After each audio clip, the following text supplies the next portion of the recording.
shit.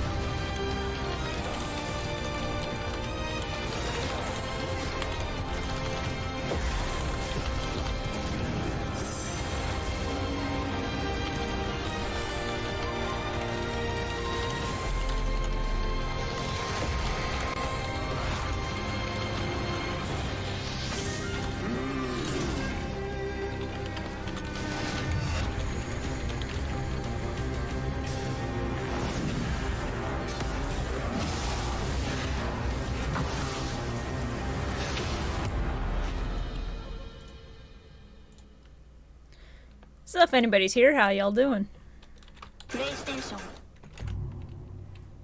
Remedy love time. Bullet, travel, or otherwise. In Control, you again can defy the laws of physics and even time itself.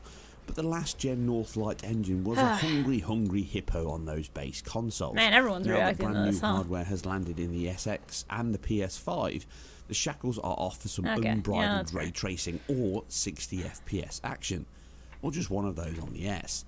The question is though, how much pain for that gain? Let's find I'm sort of out. just letting this rock, because, why not? The three consoles in question all have one mode in common, a performance mode that targets a buttery smooth 60Hz update. And hey, even if no one else shows up for the first part, why are Double you that of all like console this? releases Hold prior. on. The Series S comes in with a Might 1600 have by to lower that a little 900p bit. target resolution, fixed and There not we go. dynamic from all my counts. I should be fine. Now, unsurprisingly, ray tracing is not possible here, largely due to memory constraints. Both the X and the 5 stretch their pixel pouches to 2560 and 1440. Again, appear fixed in both modes. If anybody's in chat, temporal how you AA doing? reconstruction, it pushes that up to a 4K output. And we first saw this temporal AA in Quantum Break. But here, like other parts of the engine, it has been updated or tweaked for that next round of hardware. It has a great deal of weight to carry thanks to the game's art style and its strong specular highlights, contrasting tones, thin lines and abundant SSR or ray traced reflections. It delivers a confident equilibrium of maintaining texture detail sharpness but reducing the sub-pixel temporal stability, even in movement, something you do a great deal of. It's not the best we've seen, with some areas becoming quite noisy and they can break up worse on the Series S.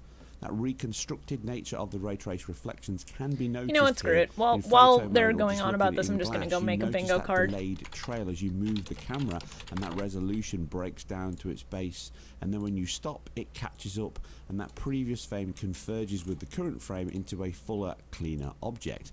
Something similar in the rasterized image also that uses that temporal AA to reconstruct the image back up to 4K. The ray tracing is very effective, with an excellent combination of surface normals, I'll just make a microfacet shitty looking distortion, with bingo the good card real roughness quick. cut Hey off Doc, how you using doing? stochastic samples within marble, metals and brass surfaces. Something the lower ray trace reflections on consoles can actually help with at times, making the surface look more realistic with a little rougher, more diffuse surface level than the higher, shinier level on PC with its better quality ray trace reflections. But even the Fresnel, the expensive Fresnel in transparent reflections, is factored in, with oblique glancing angles heightening her reflection and then fading away into the objects behind as that angle of incidence is reduced.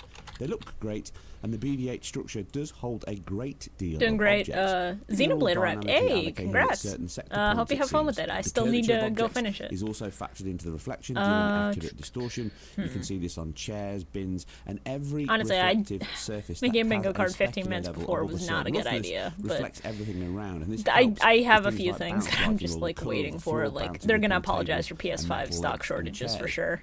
Now these can be cooled within a shorter range of the camera frustum and occasionally are loaded without a base albedo map within, but these are rare on the objects within the BVH. The only reason I'm showing the IGN coverage of this right now is because the actual Sony stream has literally nothing. But I'm curious, for people who are in chat right now, what are you expecting? Because right now my things that I'm expecting are, you know, the obvious, which is next-gen ports apologizing for short stock on PS5s, and maybe one more Ratchet trailer? I tried this on the PS5, but this never occurred.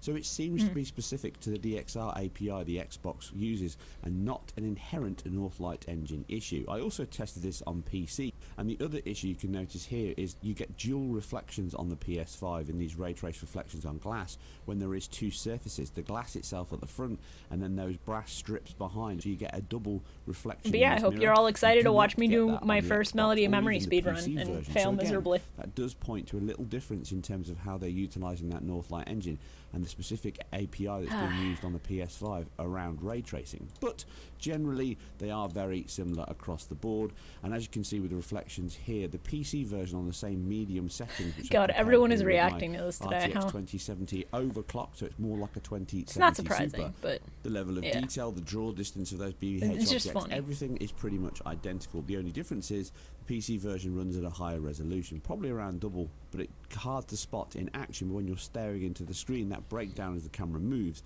is obviously less apparent. And to wrap this section up, we can actually have a quick test using the photo mode for that ray trace reflections on consoles. When you go to photo mode, it unlocks the frame rate, so we can see beyond that 30 FPS cap that this mode has. A quick test here in this room with high reflectance, lots of specular roughness levels and a large BVH grid of objects in the background gives us a little bit of a delta test. Don't take this as gospel, but it is a good test. What you can see here is that this scene, spinning the camera around in the same spot in this room, the Series X holds a locked 60, not dropping one single frame, whereas the PS5 can dip somewhere between 16% and 5% delta as the camera moves around.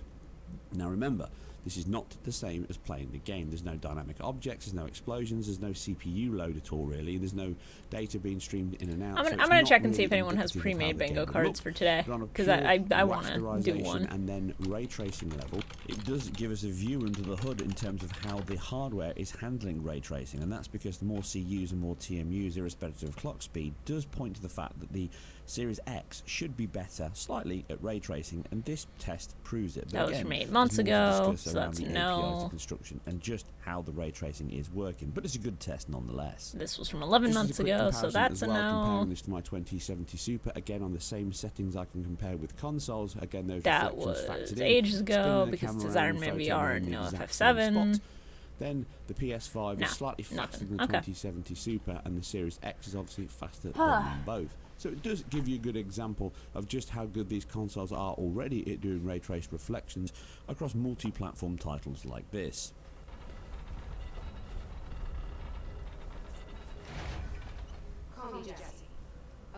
Honestly, I'm tired of hearing this, dude. I think I would rather actually just stare at, like, the blank blue screen. Because I really don't give a shit about control, and I don't want to know more. So there we go. Just give me the funny shapes. That's all I need.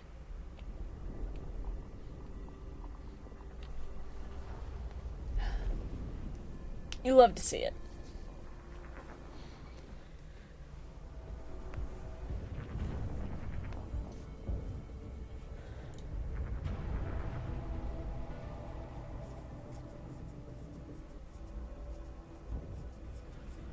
God, remember when the PS5 reveal stream happened and we just got to see a bunch of shapes the entire time between trailers, and we were just like, what the fuck do the shapes mean? Show us the console.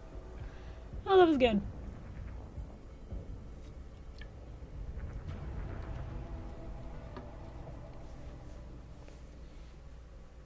But yeah, what are you guys expecting, or what are you hoping for? Because I know Ape Escape is a thing that I would love to fucking see, that I never expect, because, you know, expecting Ape Escape is a fool's errand, but I'll be the fucking fool. I'm thinking maybe... Hey, Shora. Maybe FF7R port announcement, or Remake Part 1, just getting a PS5 port. Even if they don't say, like, it's coming out now, you know? It's just, like, tell us it's happening. Get rid of the squeeze-throughs.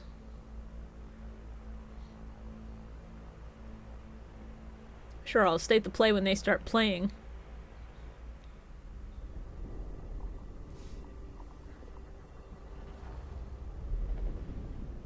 Hey bitch, you want low-quality earbud mic guest while I'm hiding at work?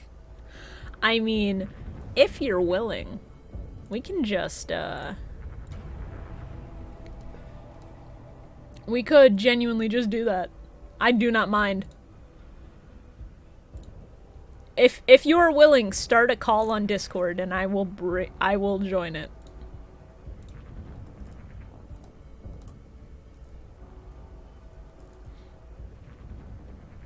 Oh, okay, well. Hello.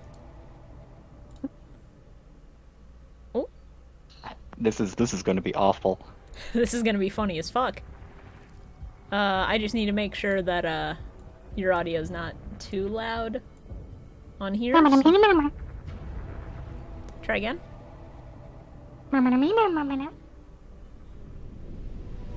Okay, that should be good, so it doesn't blow people's ears out, and so you're still audible over the game.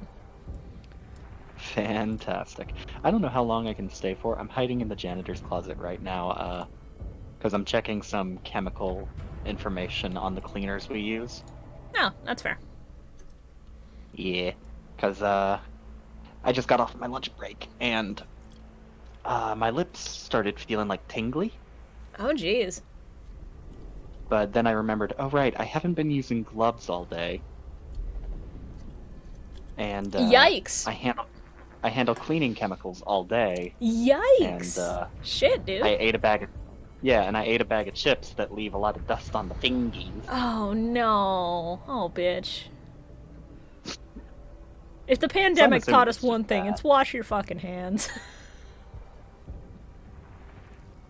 Well, also wear gloves and, you know, don't be an asshole, but those are things that I think we should have known pre-pandemic. You'd think that, right? Yeah. So, out of curiosity, do you have any expectations for this shit? Not really. I didn't even know there was a state of play today. That's understandable. Hey, Offstage. Yeah, no, they just sort of announced this a couple days ago, and then there's the Pokemon thing at like 10 a.m. tomorrow for me, which is 9 for you. Yeah. Yee. Fortunately, that's before I leave for work, so I can watch that. Yeah, I'm not streaming that. Fuck that. If anything, I stay up to watch it and then I go to bed. Staying up to watch it. My schedule's fucked, dude. I'm fortunate. Yeah, so is mine. I go to bed at like 3 a.m. as well. And I have to wake up for fucking work at 10:30 in the morning. Yeah. Working from home offers a few benefits. Pretty sure Carl's got a... I don't work from... Oh wait, you work from home. Right? I work from home, yeah. I'm pretty sure Carl has to wake up earlier than both of us.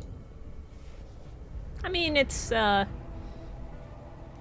doing night shift means that, Carl's schedule is a little more fucky with an actual reason. Oh, yeah. Well, I mean, sometimes he has to come in before anything starts for the day, is what I mean. Oh, fair. He occasionally does really early morning shifts. Yeah, no, that shit sucks. I'm hoping for more exclusives, maybe some info on FF16. Yeah, Offstage. Some 16 news would be welcome, but I'm not expecting it. Because I think it's still way too early to get more than, like, a few trailers. Yeah.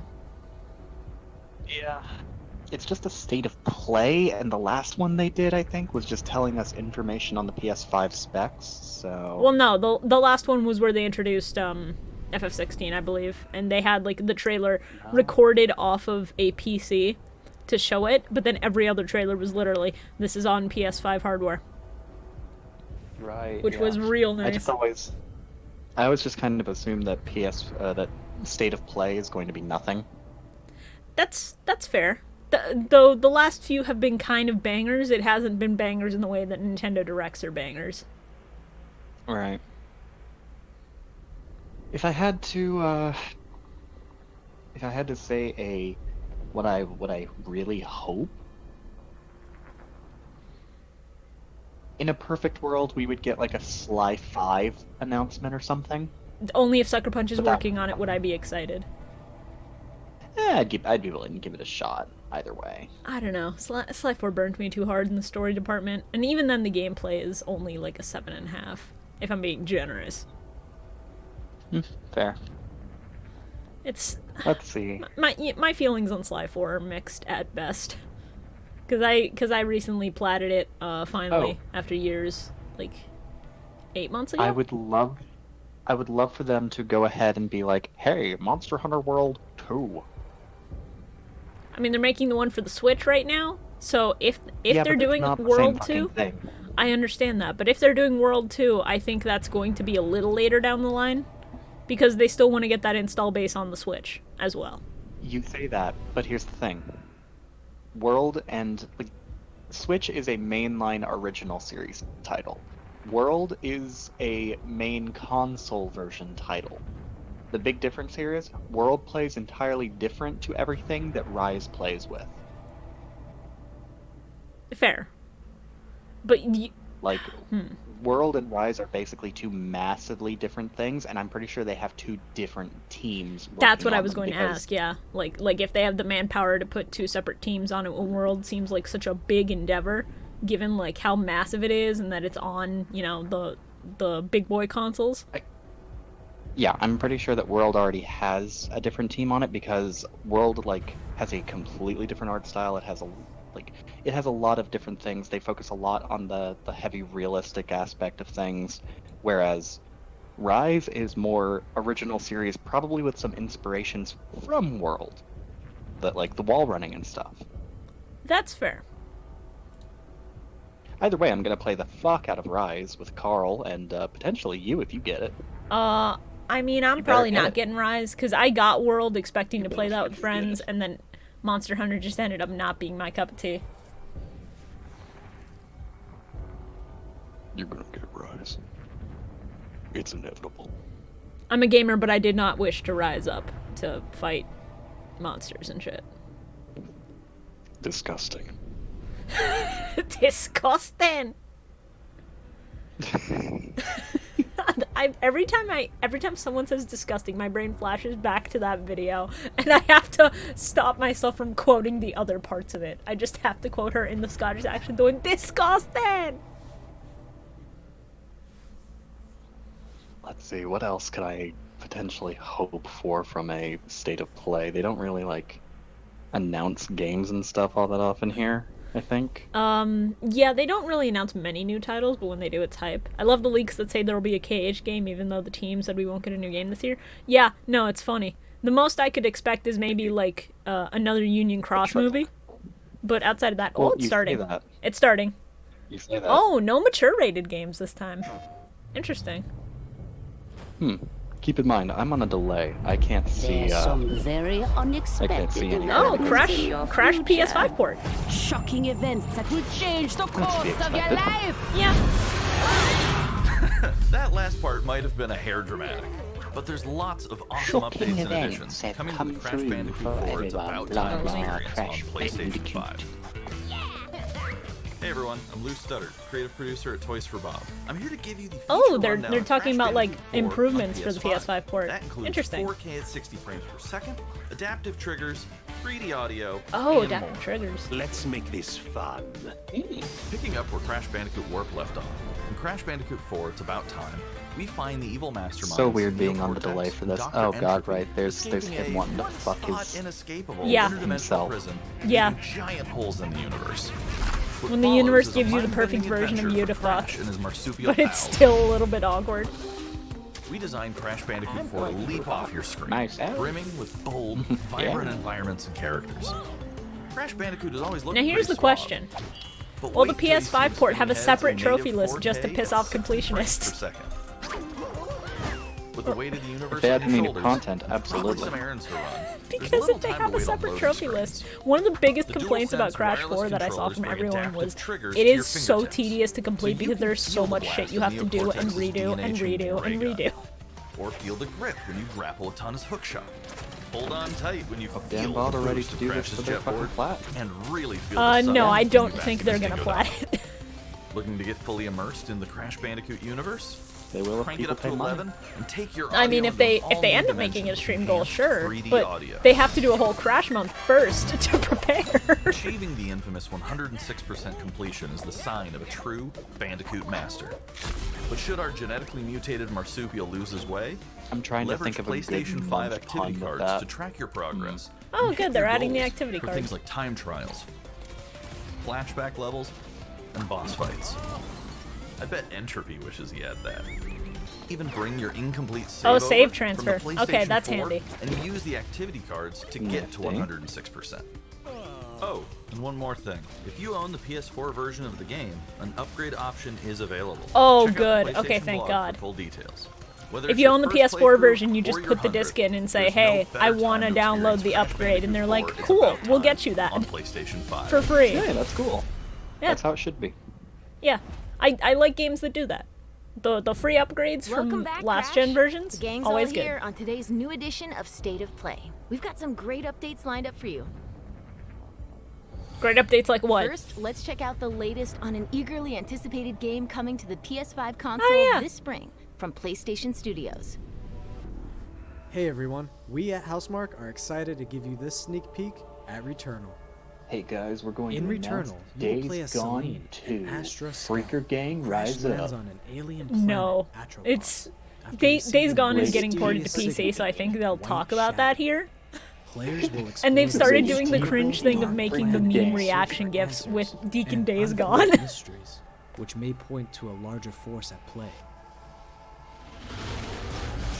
Dashing and quickly maneuvering your way above and around enemies is key to survival. Alright, this game with the Yeah, chick stuck time loop and all that. yep. Looks good. Looks kinda It's not my cup of Not tea, my but thing. it does look interesting. yeah.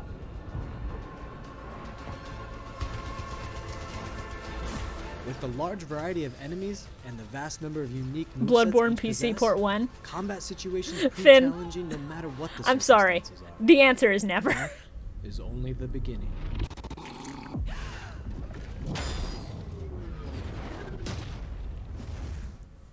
Every time you die and restart, the world will change. The map will be different. Enemies will appear in new Oh. locations and in differing Oh, numbers. every You have to loop think is fast different. You and can't adapt. just memorize shit. Here you can see the use of the lightning Okay, bolt, that... which is great for crowd control. This is one of many That's alt pretty fires that good. you can acquire in the game. Yeah, that's a little bit roguelike.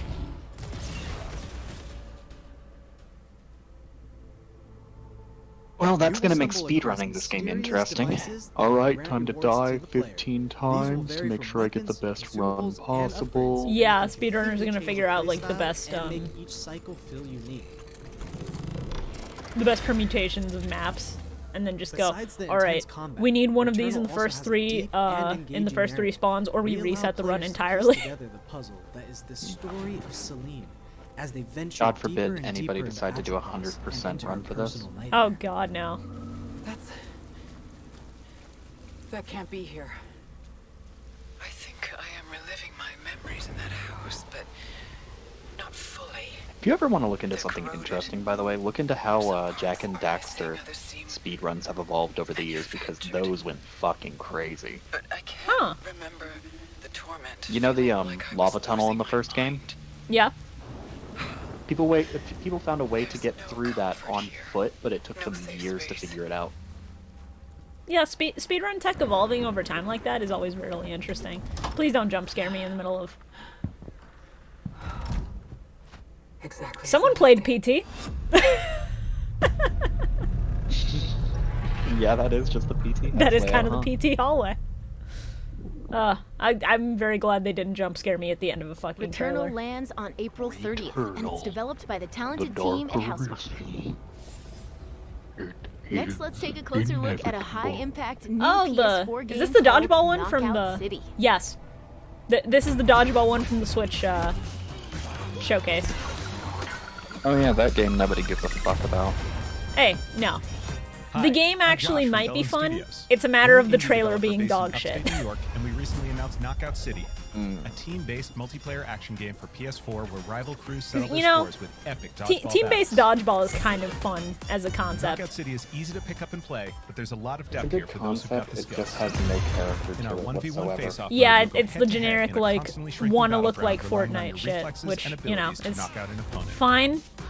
Like if it's free on PS Plus, I'll try it. It's your basic corporate level stylization. It's the same reason why a bunch of things like Grubhub commercials have an art style, but it doesn't feel like an art style. It feels fake. Yeah, the art style feels generic, even though it's only become generic in the last few years. The difference between getting knocked out and staying in the fight. Well, I mean, even in the last few years, it just doesn't have anything that makes it unique or stylish. Like Fortnite doesn't have that. In all honesty, it has like some wacky, gimmicky-looking character things. Sure, the character designs look fine, but everything else about it, like, Fortnite is the closest to a success on that, and it shows because of how fucking successful the game is. That's true. For this match is the sniper ball, which locks onto targets There's something about it that's like, wham! You can take them out before they have a chance to react. Beyond special balls, each map features a unique mechanic. It's like the colors are somehow desaturated, even though they're bright and popping. It's kind of just boring. Well, here's the thing. When everything is saturated, there's not enough contrast to make the saturation pop, you know? Or risk it all. Charge up a teammate, launch them high into the air with an ultimate throw, and they'll land in a huge instant KO explosion. It's like the Grubhub art style, but the team here at Valve has been obsessed with building this world over the last 4 years. Knockout City is coming out May 21st. Maybe a character creator could help with that. Character customization is at the very least something I expect from this, given the variety of avatars we're seeing. But it's not going to be deep enough to be, like, neat, I think. Also, hey bears. Costume and skins, but you probably won't get like full-on character creation. Yeah. You might get like make the base from these 4 skin tones. Here's your first The look. funny thing is, the logo for PS5 the game from the has team style. at Slow Clap. I like that logo. PS5? Oh. New PS5 game. Okay. Knockout City looked a lot more like that one game that's all about Jet Set Radio. That's it. If it looked more like Jet Set Radio, I think I'd like it more. Cell shading would be much better.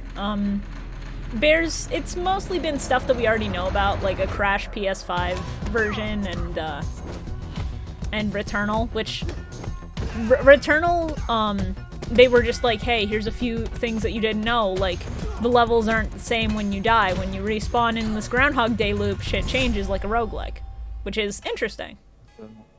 This looks like an indie game, like in terms of its style, but I like the style though. Like as soon as they brought it to the club, I'm like, yeah, that lighting makes a big difference. Again, I'm on a delay, so. No, that's fair. You'll see it. Yeah, I saw it. This guy, this main character with the facial hair looks a lot like Bandicoot, so I think you're gonna get this game. Okay. Simping for this character. That was the debut of Seafood, coming to the PS5 console later this year. Debut of Seafood. I love these Now let's get an auto-generated update on captions. Solar Ash, an epic new PS5 adventure from Heart Machine.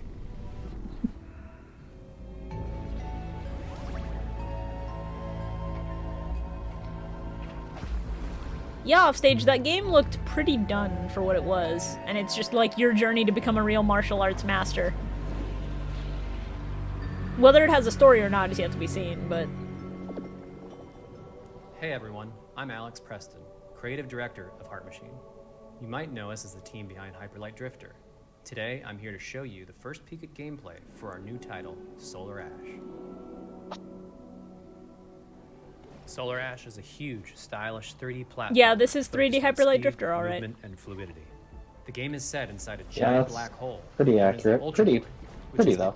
Yeah, no, that's not a bad thing. You play as Ray, a daring void runner really who's decided to venture into this terrifying anomaly as a I miss when we would get games save that would her like really do their best to just try and be unique, try to be something On the ashen truly clouds, different, like she can quickly fucking cover great Journey. distances in our God, huge that world. still holds up as one of my favorite games. Journey is still very good, but the At thing its is that core, like Solar Ash once is a something game about unique has done movement. well, you're gonna It get a really lot has of clones everything of she it, needs to trying flow to through the piggyback off the dangers of success, unique and then world. it loses that uniqueness.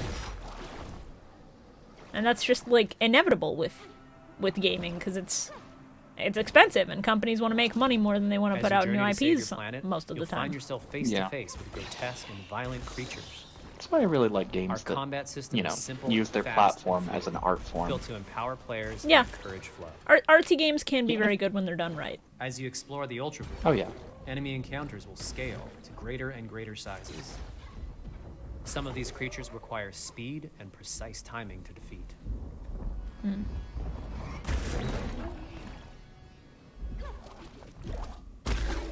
Ooh. That transition was sick. Ray will eventually need to face the massive sentinels of this void. Wretched, starved beasts that hold the key to her quest. So what they're saying is this is going to be Hyper Light Colossus, yeah? Kind of getting the vibe of Hyper Light Drifter mixed with Colossus mixed with Journey. A Could be little good. bit, because the movement feels very Journey with how Solar floaty Ash is Heart it Machine's can vision be of the adventure platformer. with the jumping. The giant spaces, the feel of movement, the flow of combat, and the high-stakes battles atop enormous beasts all come together to bring players something we think is incredibly unique, and more importantly, fun. This game love these is a color labor of choices, love though. for Yeah, everyone the colors on are the Heart popping Machine real team. nice. We're excited to bring Solar Ash to PS5 and PS4. That later finisher this blow year. where it went like all black and white with that single bit of magenta. Oh, that was great. That was Yeah. good. No, the If Hyper you're a Light Drifter fan of people know scary their games, colors. This next one Scary is for you. games? Oh no. Is this a Silent Hill or is this a Resident Evil? When I first found you, you were What? Emperor Vampire Milky Mommy. No, this Oh, Five Nights at this is Freddy's. a FNAF clone, I'm thinking. Please don't jump scare me in the middle of the stream. Oh. Yeah, is this the FNAF VR thing? Yes, it is. Yes, it literally is. Okay.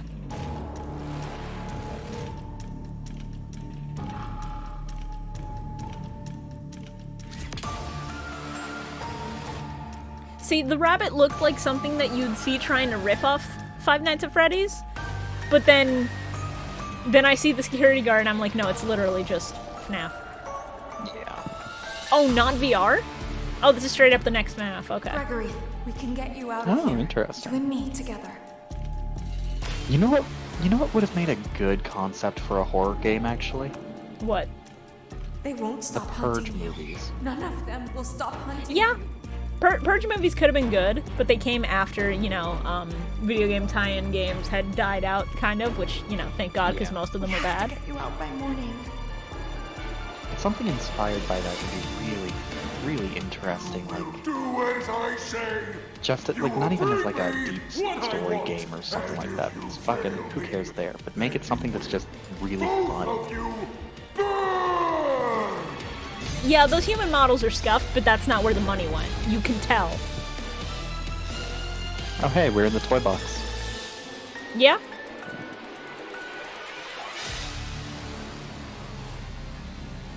Oh no, Sora, your frame rate.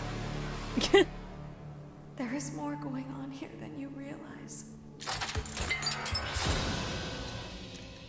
Okay, I gotta get back to work, so I'm gonna hop out of the call. Alrighty. Well, it was fun having you That was while you a were able to chilling escape. new look at Five Nights at Freddy's security breach. See you later, Shar.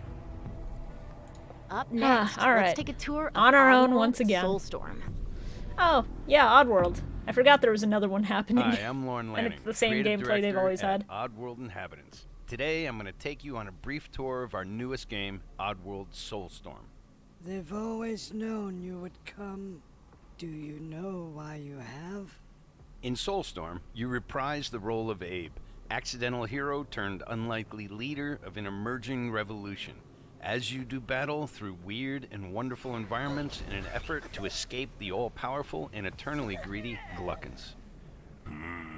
We really wanted to bring this world to life with what we call 2.9D platforming, which adds much more depth and immersion for the player. This sense of connection is also reinforced. Okay, through I'm the sorry, use but of the dual 2.9D senses just makes you haptic sound feedback, pretentious. It's as you'll now be 2.5D. able to feel Abe's heartbeat in high alert and suspenseful situations. How long is this supposed to be? I don't know. I There are didn't well see the over announcement. 1,000 fellow Mudokons that you must try to save. I'm assuming along it's the like way, an hour. But they are far more than helpless workers looking to be saved. When used effectively, you'll be able to solve puzzles, harness their combined energy, and be given the tools they need to fight alongside you.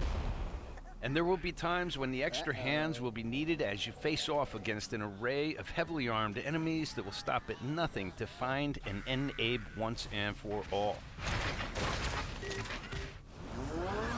In order to stand a chance against this much larger threat, we gave Abe the ability to scavenge, loot, and pickpocket Abe items streaming from with a his heart rate surroundings monitor. and use them to Yeah. craft an impressive arsenal of his own that he can share with others. You can also play as a non-lethal pacifist or an agent of chaos. We wanted you to have the choice. I did not But there is expect one crafting iconic in ability for Oddworld. our I'll say shamanic that much. protagonist, possession. This mystical power allows you to take control of your foes and use their strengths and weapons against them, or use them to gain access to paths still ahead. The Oddworld universe is a diverse place, and this means that there are some environments and situations that require a little more thought, patience, and Oh, this stealth. is okay. The You'll locker find thing was dark and funny. dangerous caves, heavily guarded industrial sites, and ancient forgotten lands. Here, we've built lots of opportunities for you to test your skills and find different ways to handle things. It won't be easy. If being hunted by an army backed by a shady and wealthy organization isn't bad enough, there are also more dangers in the forms of natural obstacles, ancient traps, trials against swarming dark creatures, and industrial hazards that must be dodged, crossed, and avoided. Ultimately, Abe's journey is one of hope, freedom, and truth. There's a rich and engaging narrative to discover in a world full of lies, and we've been able to bring our characters to life like never before. I'm not gonna lie, Chief. I just want to see some more of that Mass Effect remaster, the trilogy remastered, because I want to play Mass Effect 2 on my PS5 with good loads. See what you will do.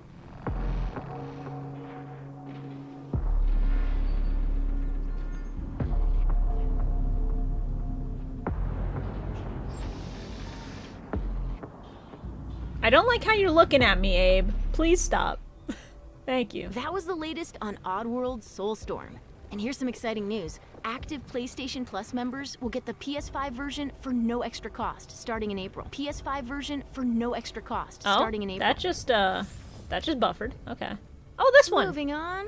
It's time to catch up with Kena Bridge of Spirits, a gorgeous Good, new I'm adventure very we excited last for saw in Kena. the June PS5 showcase. Tell me more.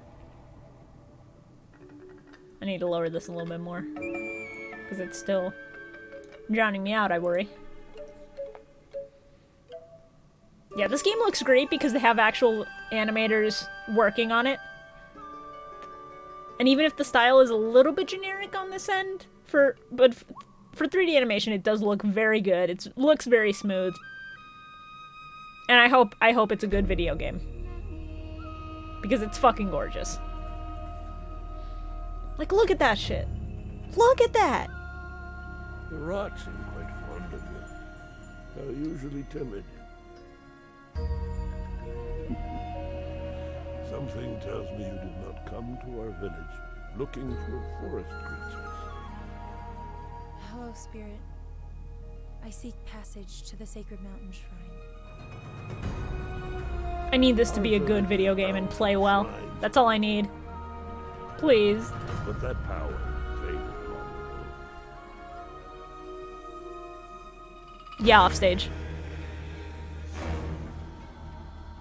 This animation is movie level. And it fucking shows.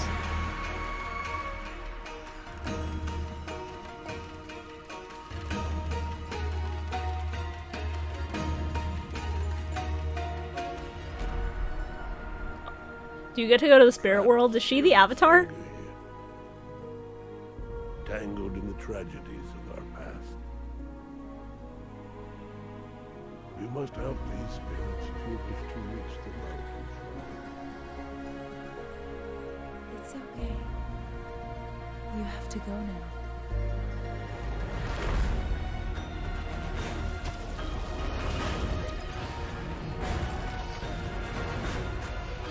Okay, this is very much looking like it's Breath of the Wild, but the Koroks help you in battle, which I like. I mean, gameplay-wise. This land can be hid, but you cannot stay here, Spirit. You know, as far as Breath of the Wild clones, this looks like one of the most promising gameplay-wise that I've seen yet. And it's not a gacha, which is an absolute plus, because fuck Genshin.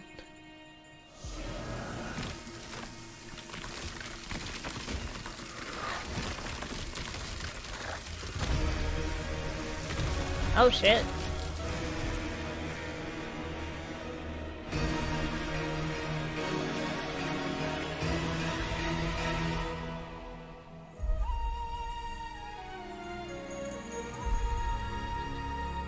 The path of the spirit guide is a lonely one. August, really? Okay. Now I'm let's settle in pre-ordering for a that. stylish new look at Deathloop, a PS5 first-person shooter developed How long by the are we team gonna at have to see Arcane. Deathloop? I'm tired of seeing this Bethesda shit. It was fun the first time, and then it just got tiring seeing it every single state of play. Bring it, baby. Like, we get it, it's Groundhog Day, but you're an assassin. That's kind of funny.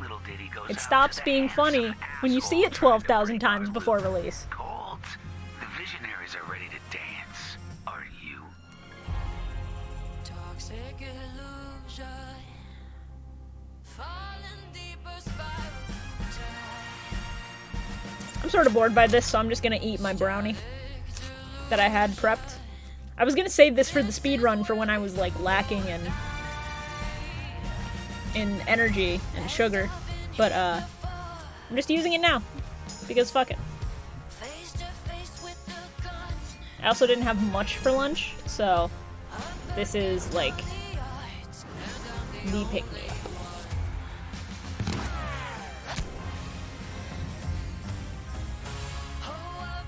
If they don't have this actual style in the game itself, I'm gonna be upset. Because that, like, 2D death animation style looks good.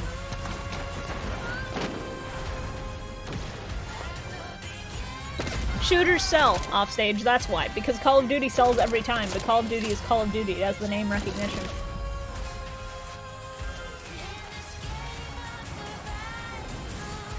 And in fairness, the oversaturation of shooters hasn't been as bad of a problem in recent years.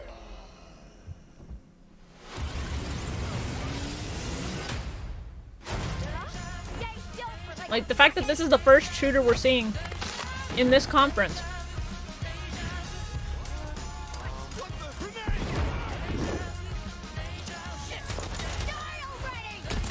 You're done! Somebody's stealing fights, me.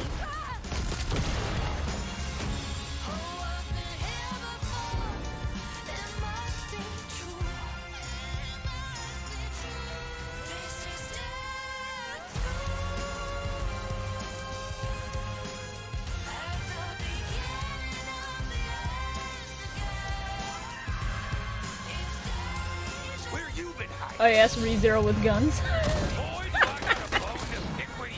ReZero, but Subaru's actually a fucking assassin. What to do when the bullet is the same, but the kill is always new. Song's over, people. And so is Ramblin' Frank. The rest of you motherfuckers are next.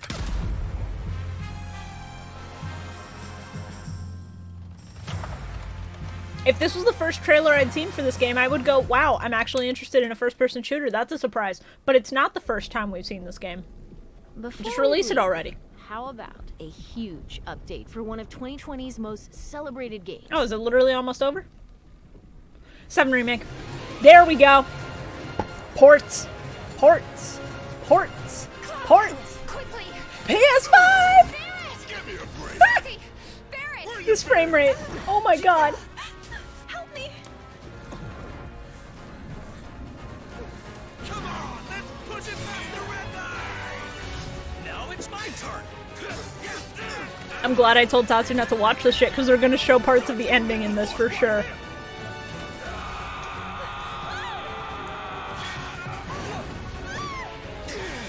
A touching PS5. Well, guys, PS5. your girl finally made it to Midgar. What? What? Oh my god! My name is Yuffie, Materia Hunter and Elite Special Forces Operative for the new Wutai government. Is Yuffie gonna be a DLC fight? Enemy. That Wutai is not to be trifled with. Members of Avalanche, we got this. I'm back. Ah, there you are. Someone's been expecting you. What took you? Sorry about that. Anyway, it's nice to meet you. I'm Sonon Kusakabe. Where's Cloud? We lost him. Okay, I assume he's a book character. He'll be okay though, right? Well, of course he will. They're the ones who This is a DLC chapter when Cloud ends up in Sector 5. Oh my god! They're setting up Yuffie! What they've done. Holy shit! Look, a Moogle. Stop! Oh my god! We gotta help. This is the best way they could do DLC. You play as motherfucking Yuffie Kisaragi! Ah! I'm sorry if I'm peeking the mic. This is just so good, dude.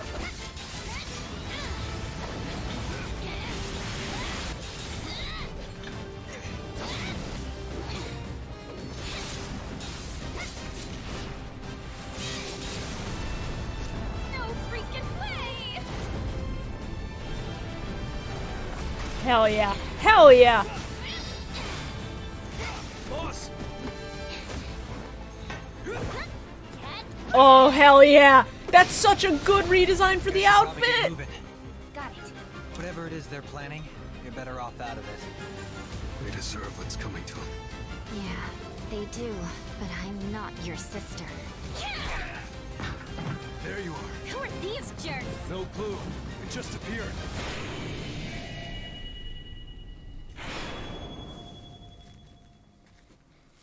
Intergrade? Let the hunt begin. No! What? Yo! Get down here, Merc. Don't tell Tatsu. Do not tell Tatsu that Weiss is gonna be involved.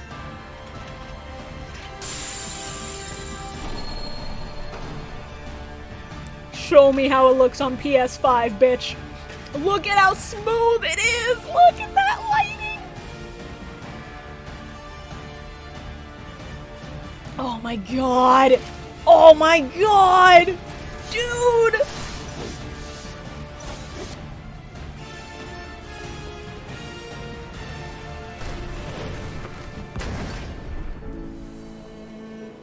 Oh. Oh god.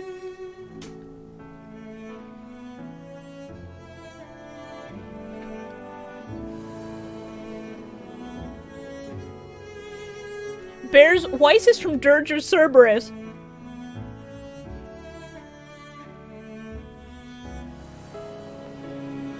You remember the dude who said, who was like, "It's me, Hojo"? That's Weiss.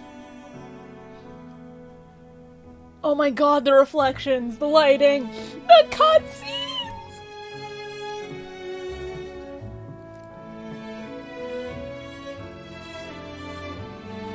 Tell Tatsu he's banned from watching that trailer until he finishes remake. Tatsu finally has his reason to have played Dirge. Correct. Optimization mode. Oh. Normal classic? What?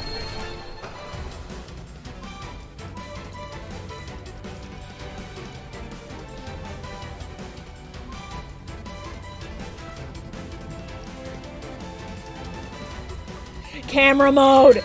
Photo mode! Let's go, boys! Oh.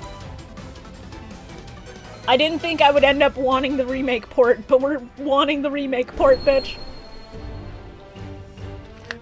Especially if it comes with the Yuffie DLC. This is the best way to handle this. This way she has reason to be there, she's no longer an optional party member. And it's a good way for them to push DLC in between full games.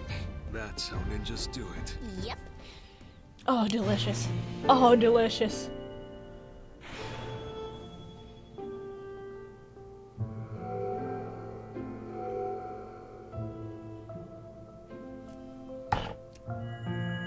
Delicious. Finally. Some good fucking food. Okay. So the Yuffie... That's how you get people to buy it. The Yuffie DLC is exclusive to the PS5 version. That was the reveal of Final Fantasy VII Remake Intergrade, coming to the PS5 console later this year. And that's our show. Okay. I hope you're as excited as we are for what's So, to come in 2021. See you next time. I would like to officially say, fuck yes. Delicious. They ended on some good fucking food. The rest of it was okay.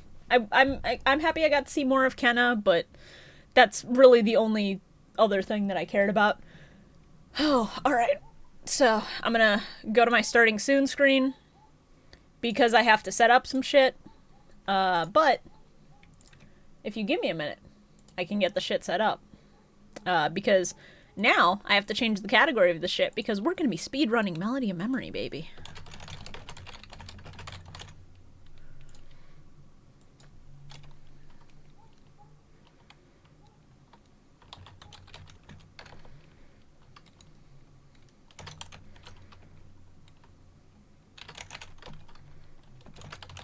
Alright, I'm also changing the stream title to Gotta Rhythm Fast.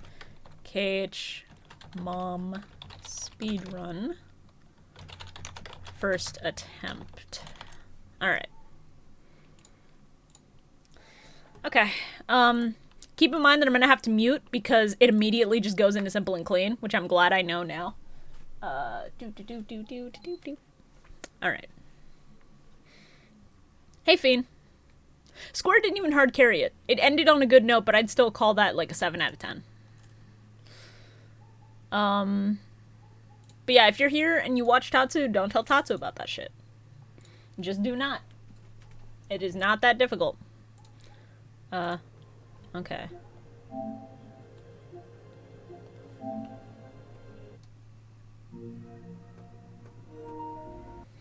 Okay, I need to do that real quick. I need to get that here.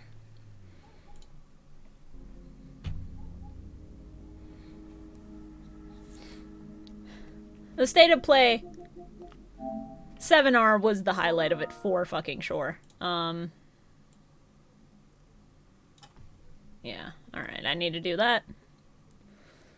I need to also add the timer to this, but...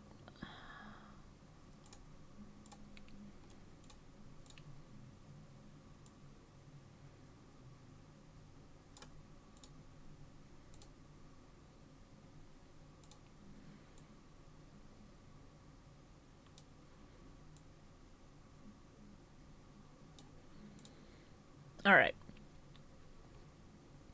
Get the people to buy the other version. Correct. They were smart doing what they did. It's a little bit cheeky, but they were smart doing it. Alright. Alright. Here we go. It is time for a Melody of Memory speedrun. Now I have a guide written out for myself so that I sort of know what I'm doing. But I've never attempted this. And, let me lower this. Oh, there we go. Alright, that should be good on... Yeah, that's good on audio levels.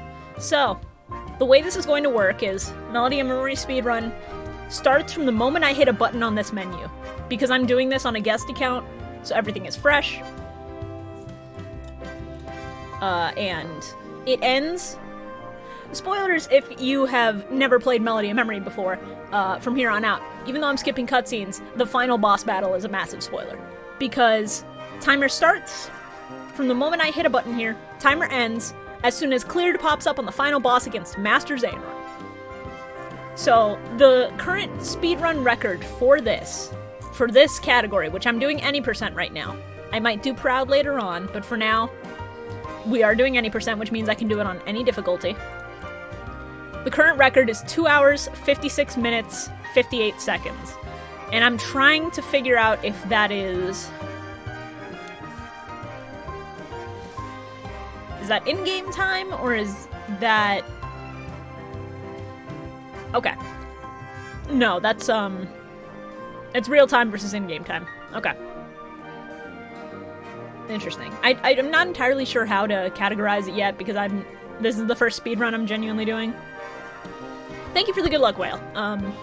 Believe me, if I end up starting to do this regularly, I'm gonna be coming for your scores next. Maybe not the 7-hour runs, but like, and proud, I'm absolutely coming for it at some point. I just need to practice routing and map that all out. Hell yeah, only 2 people on the MoM leaderboards, baby. At least you're proud. Okay. I'm gonna preemptively just... Well, no, I can just mute desktop audio through slops, so that's fine. Okay. I have my guide open. I wish it was in, like, bold font, but... Ladies and gentlemen. And everybody.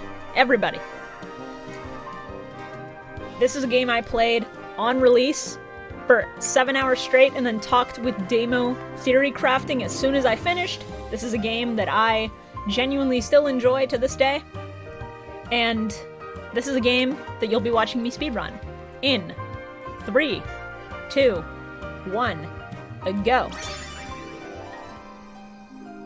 And we're muting desktop audio immediately to avoid copyright strikes. Yeah, gameplay recording paused because you entered simple and clean. I can just not hit anything here, by the way. I can just not touch a button here and be fine, which is the funniest part. Simple and clean.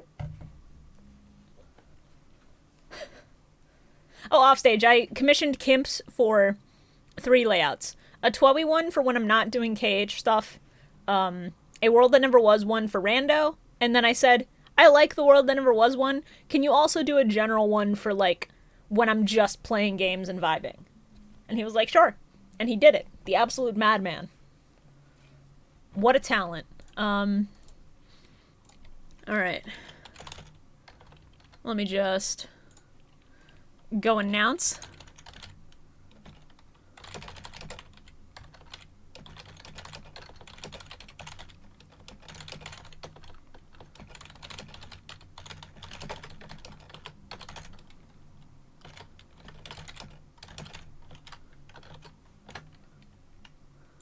Alright. Just continuing to at people while I have the little break. Because as soon as I have to do inputs, it's over.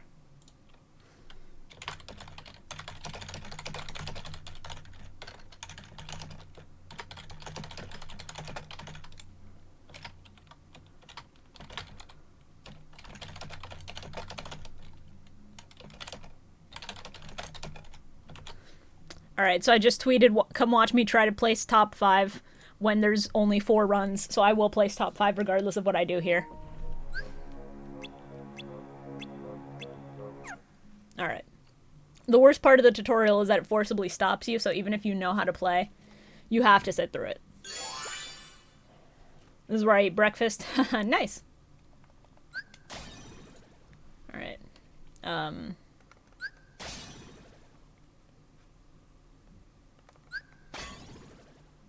What's up, Alex? Why are you saying what happened?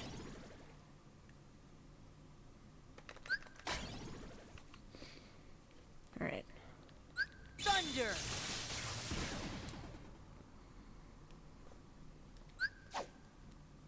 Because I had to mute because it was simple and clean. Thank you, Tyler, for the raid. I appreciate it.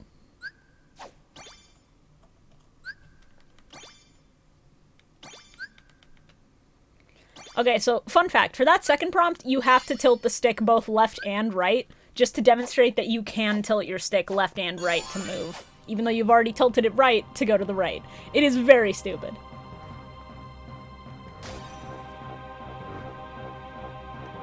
Also, let me know if the audio levels are okay.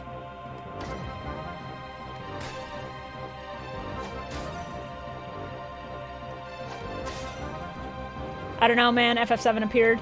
And now I'm just, I don't know. That's fair.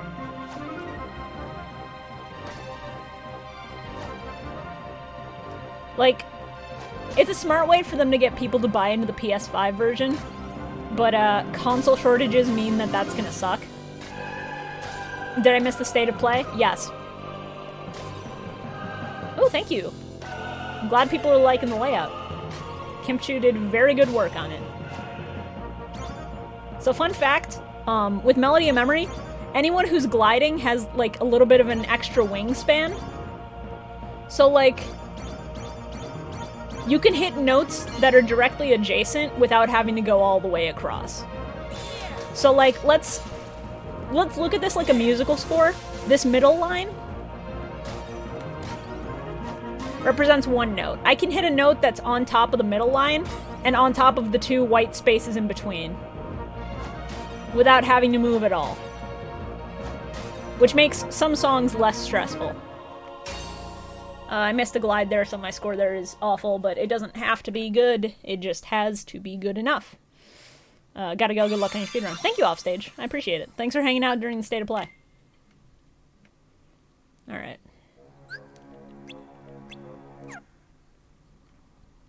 Okay. Alright, I'm just doing this beginner immediately, which is going to be a little brain dead so I can read chat. But there are going to be points here where I cannot read chat, and I do apologize for that.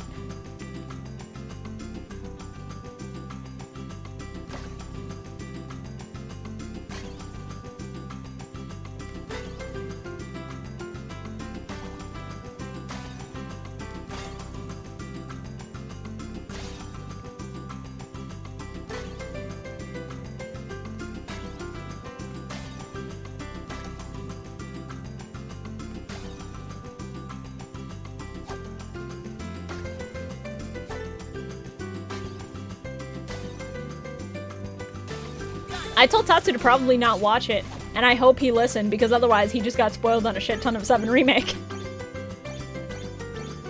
Oh, was he actually watching it? Oh no.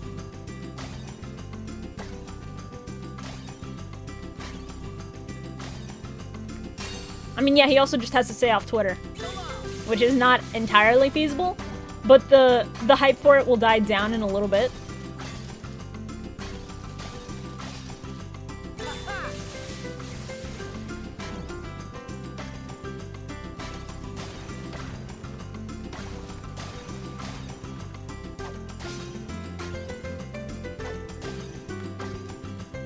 FF7 Battle Royale announced for phones? What the fuck? What the actual fuck?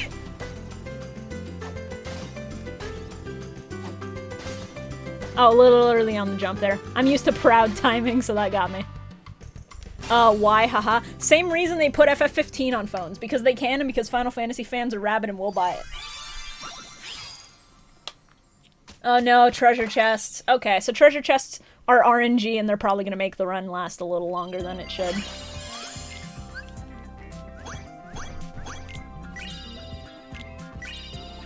Okay.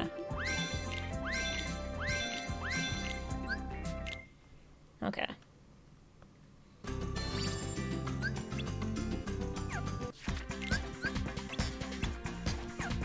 Okay, all this menuing is going to be a nightmare to deal with in the future.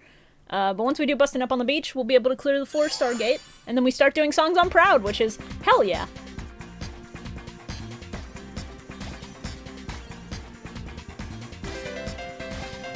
There's 2 in the tweet? Oh no. How's it going? Pretty good. I'm just speedrunning a video game that I have enjoyed since I bought it on launch. And I hope to make top 5 in a run where there are 4 people currently on the leaderboard.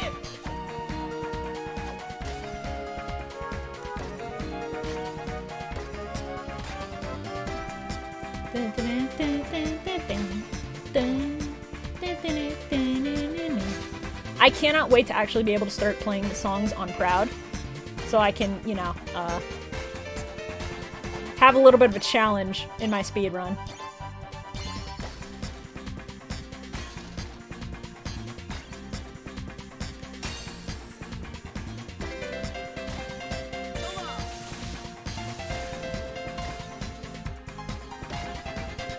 Since 7 Remake seems to be taking entirely from the compilation of FF7, I wonder if the second mobile game is genuinely going to be a Before Crisis remake.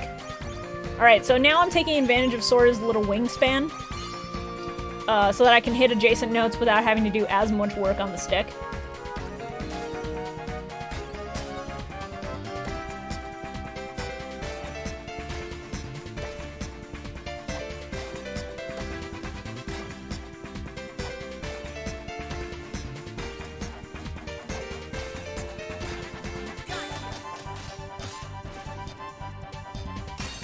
I should sleep. I'm tired and kind of soured after that state of play because complaining during a trailer I was looking forward to. Well, you can vibe here in the stream because we're just doing the rhythm game nonsense.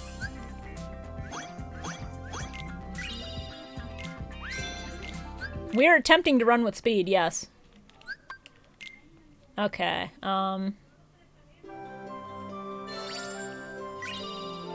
yes, give me the Kyrie memory dive. Okay. Night of Fate is on the left. So...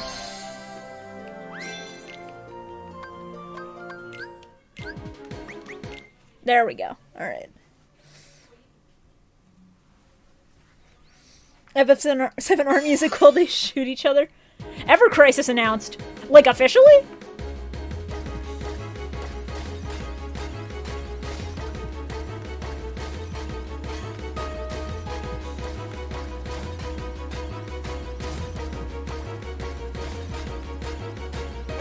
Sorry if I pay less attention to chat right now, but Proud actually requires concentration. On standard or below, I could probably talk to you guys.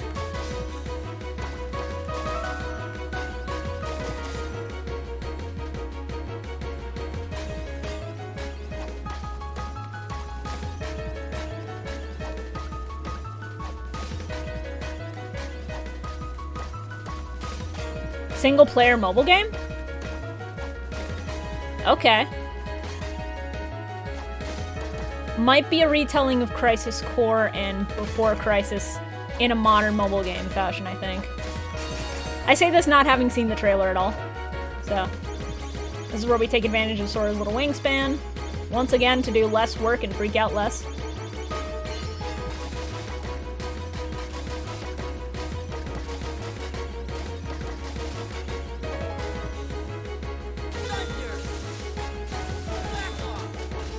Covers the FF7 compilation from base FF7. Okay.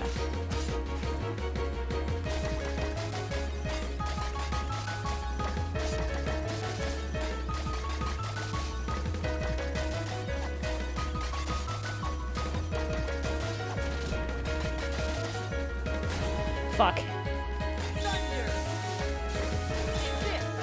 It's fine now.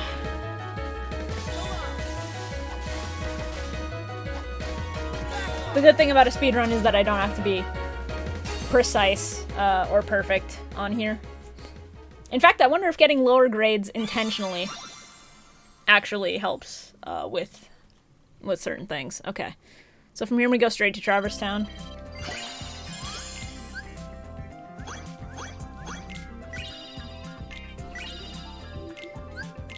Anime style Jesse though. Ooh. Alright, we just go up once and then we're straight on Traverse Town.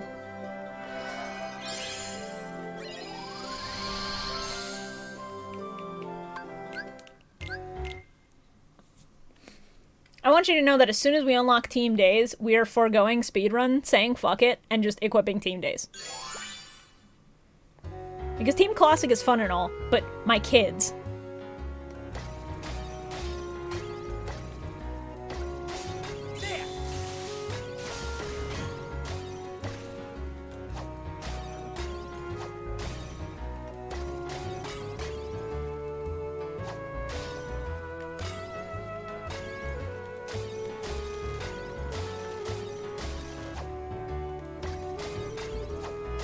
Time loss on swapping teams? Yes, but sometimes you don't give a fuck.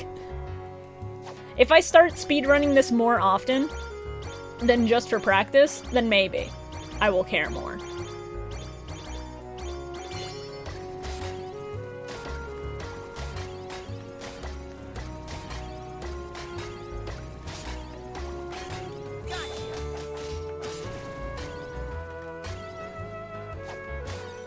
Besides, it's not a time loss because it's such a brief menu. Or, no, it is a time loss because it's such a brief menu, the time loss will be so negligible that I will feel justified in doing it.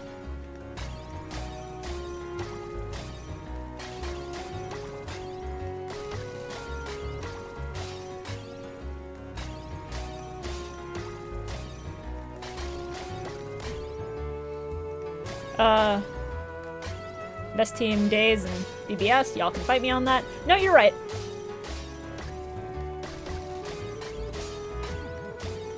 Woo! I hope the treasure chest RNG is bad, because if the treasure chest RNG is bad, that means I don't have time loss. Trailer opens with another route for a remake and Aerith in the combat with the Scorpion. Oh! Hey, Whale! Good taste. Okay. So we do hand in hand, which I believe is just here. Hand in hand should still be in Traverse Town as well. Or no! Hand in hand's gonna be up here. Shit, okay. Oh shit, okay. Hand in hand was in Traverse Town, that's my bad. I'll go back and do it, that's fine. It's not a huge time loss since I have to do this anyway.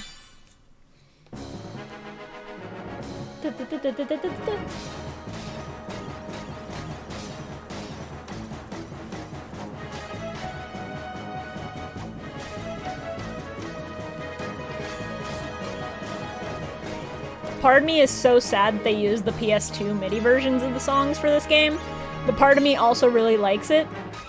Except that they didn't include He's a Pirate.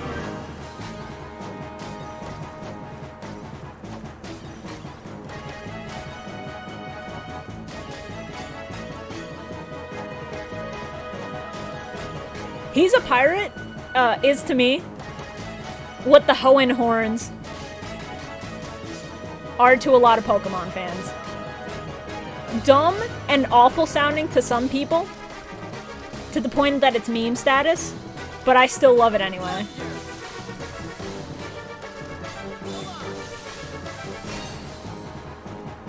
Not gonna lie, I'm gonna try the Battle Royale. I might too. Being honest with you, I kinda wanna see what it's all about. So long as it's free to play, I will at least give it a shot and install it.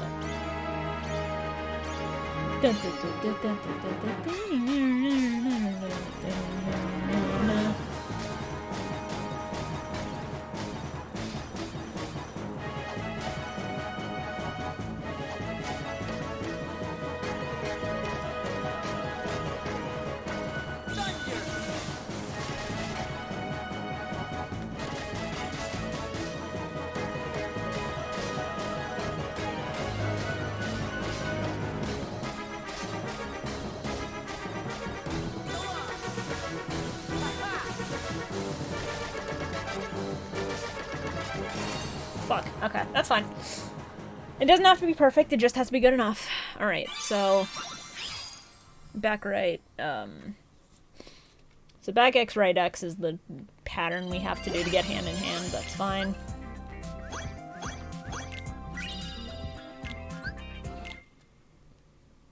Having been... Oh, shit. Okay. The responsiveness of that down button is something that I need to get used to. Alright. Make Tatsu play until he gets a victory royale as part of his compilation coverage. After 7R, yes, he can do that. Okay. So welcome to Wonderland, and to our surprise... Okay. Okay. There we go. We're catching up with hand in hand. That's fine. This isn't a massive time loss, it's just a little bit. Cutscene skips are where the time loss I think is gonna happen.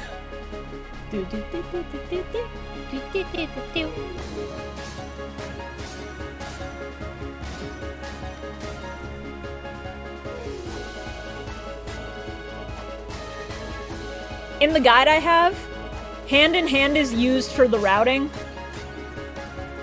to get stars for later because you can just do it on any difficulty. Because some songs have stars where it's actively like, oh, play the song on beginner or standard. And like, that's not everyone's cup of tea, plus changing difficulties is a slight time loss. Like, it's an L1 or an R1 press, but it's tedious, and for any percent, you don't want to worry about it.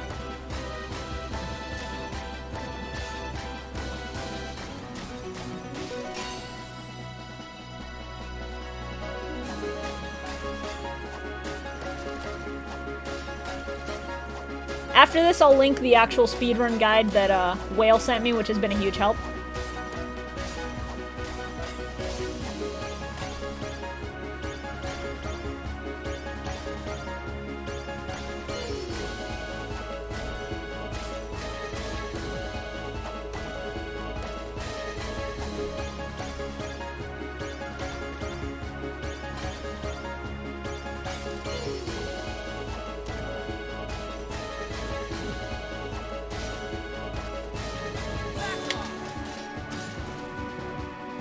Okay, this is a bit more of a chill zone in the song, thank God.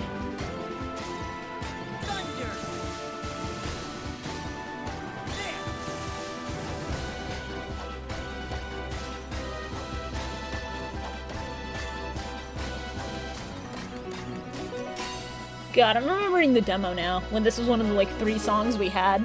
And so I would just do this one over and over. Oh.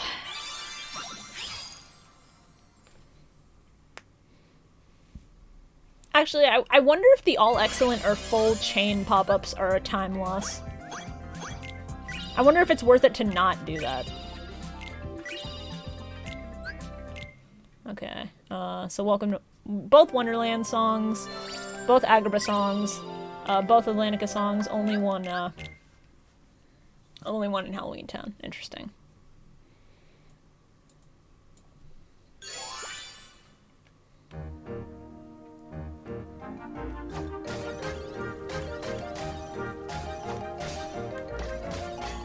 Back with spaghetti? Ooh.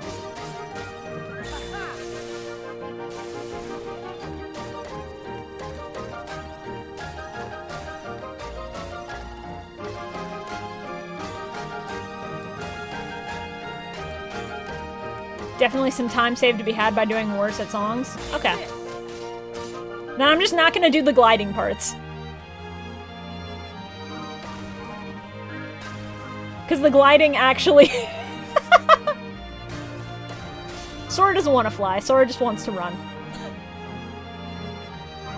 This way I don't get a full chain, my score is a little lower. I'm just gonna leave it at that.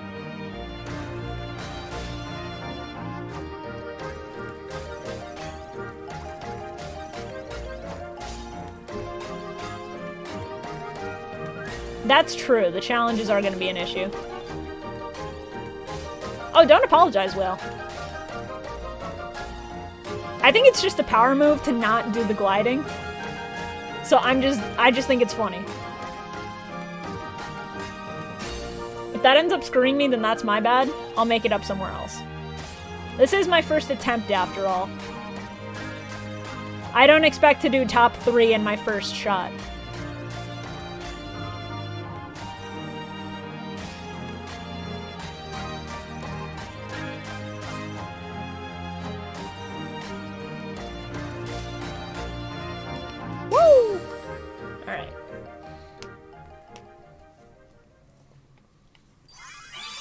Chest RNG. God damn it. Okay.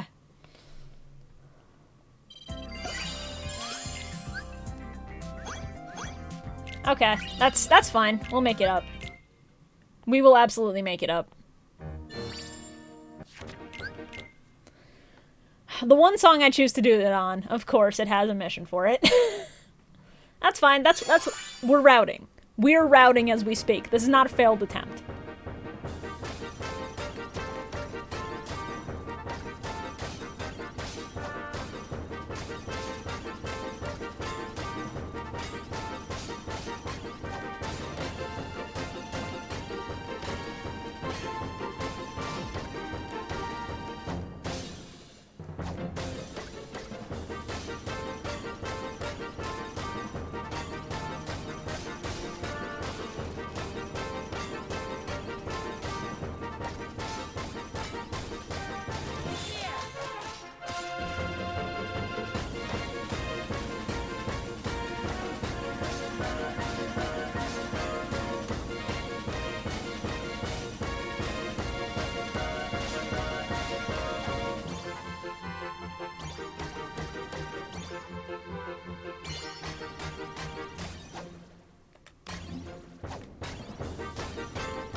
Fortnite Ryu and FF7 Battle Royale.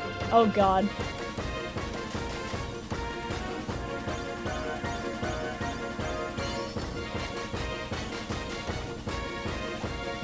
I don't want to think about Colgate Ryu and FF7 Battle Royale, to be honest.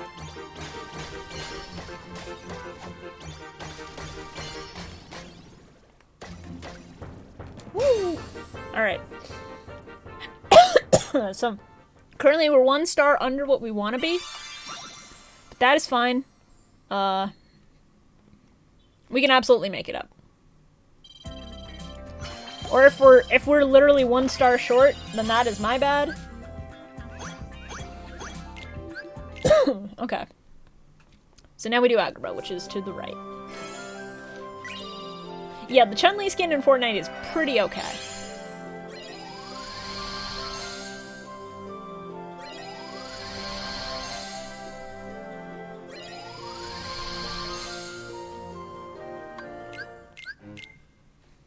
Alright. Yeah, Day in Agrabah and Arabian Dream. The only one we do is Spooks of Halloween Town. Okay.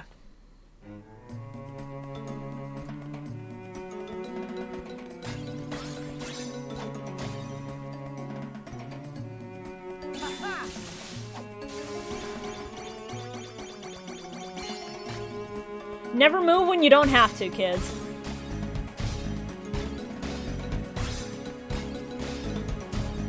When you can get away with just staying still during a glide, you want your hand placement to be where it's optimal, which is not moving the stick unless you're in a gliding song.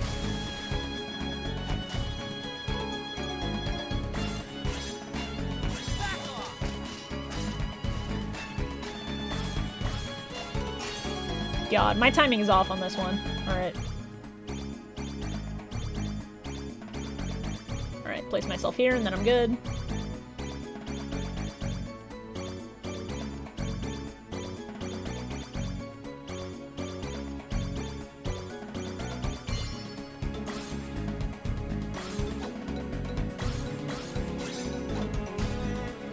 Can't believe I'd ever be hyped for a FNAF game. Yeah. It looks drastically different to the FNAFs of old, so I can see why some people are excited. But like, I'm just like, oh, it's horror. Great. Yet another thing I'm not playing. Thank you.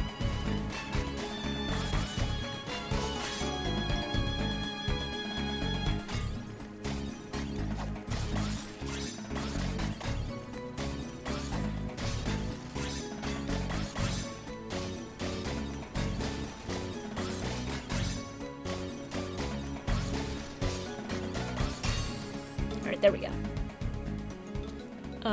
Okay. FNAF Help Wanted in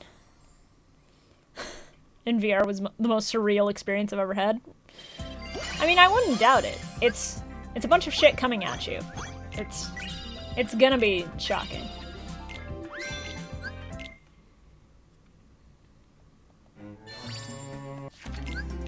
It's an actual video game now, not a sideshow sim where your boss has a random chance to yell at you. Oh god.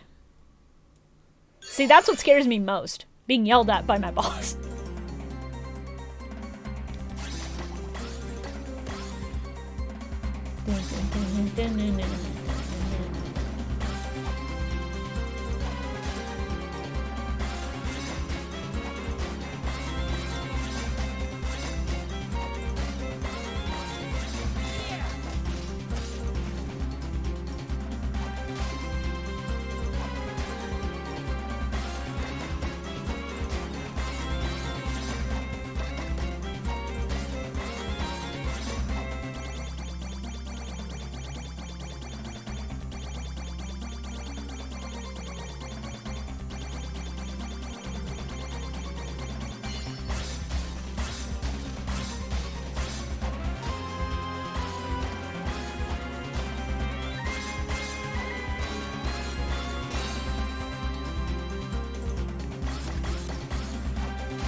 I've forgotten how intense a couple of the early Disney beat maps actually were.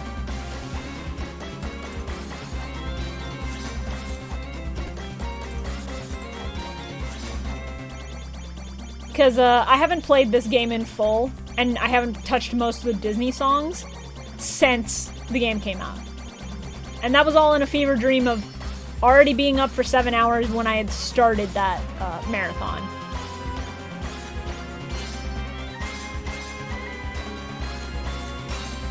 Integrated to $70 in the non-upgrade path. Yeah. I mean, it's a full remaster of the game, and you can get it for free with an upgrade if you own the PS4 version, which, you know, Kaskin, if you want to buy a disc of FF7R on PS4 to get the free upgrade, that disc is like $20 right now, so now is the time for you to get it in preparation.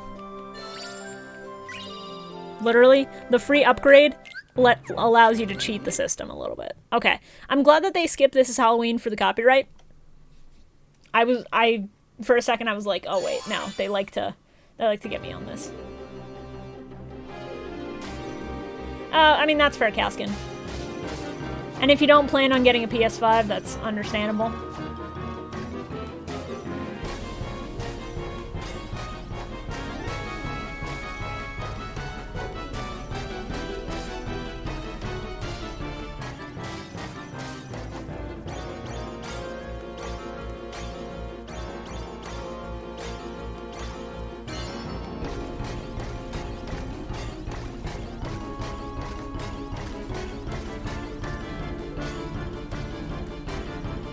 Oh yeah, Will, I'm playing on PS5.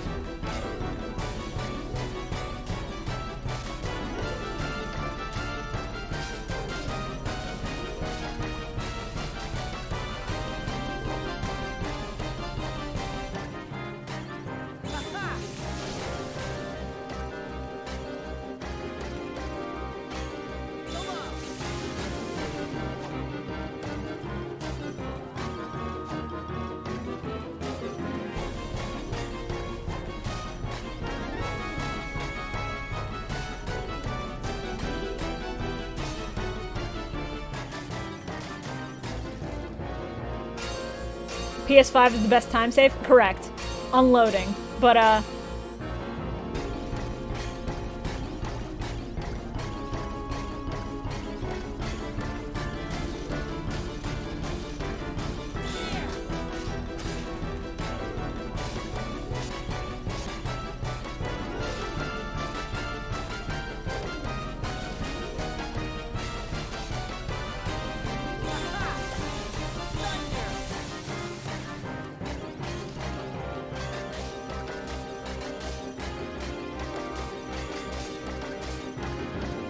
if they have PS4 and PS4 Pro in the same category, I would think that they don't need to make like a whole new one just for PS5, but either way, when I submit this, we'll see.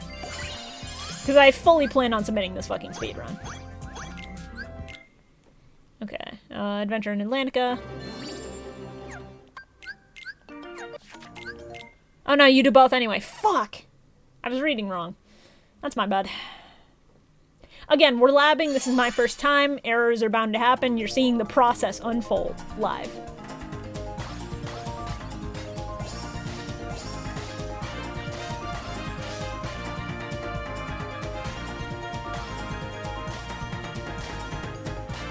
Too bad Sony won't let them give me my money. Yeah. I was lucky to find it before it had even come out, like on Target's website.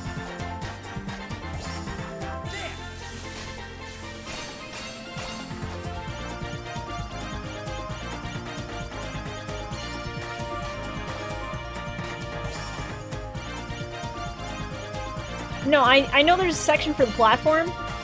I just wonder if the loads are going to be so drastically different that they'll have to, like, add a PS5 any percent or a PS5, you know, whatever.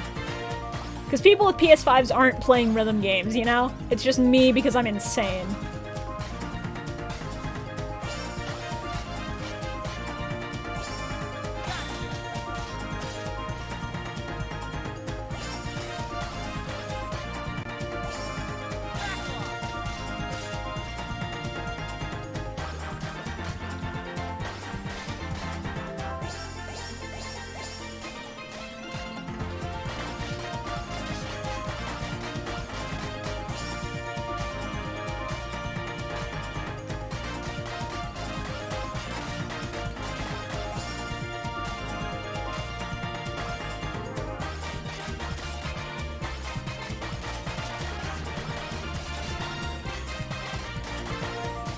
God, I forgot that that was that hard. I just have to hope I didn't miss any more stars because of it. Because if I miss more stars, I think the run is potentially dead. But the good news is, we are about a sixth through the run now. We're about half an hour in.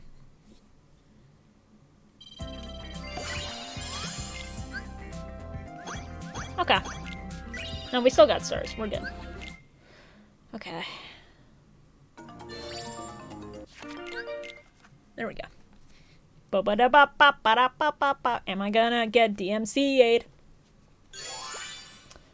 I don't know if I will because it's the MIDI and there's no vocals, but you know Disney.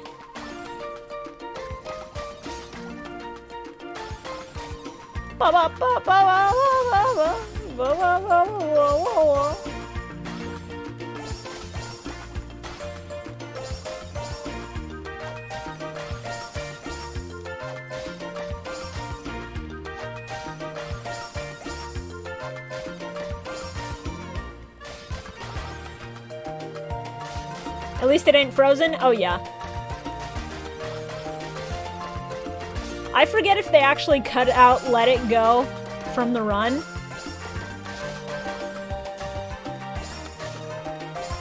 But if they didn't, then you know I'm gonna have to mute that shit.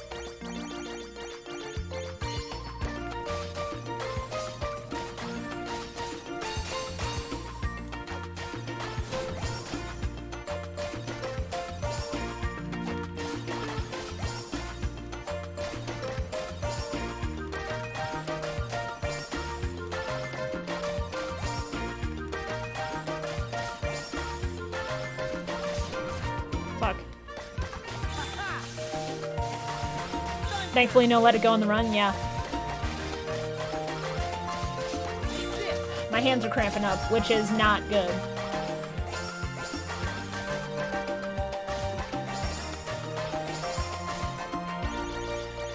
Okay. We get to vibe a little bit.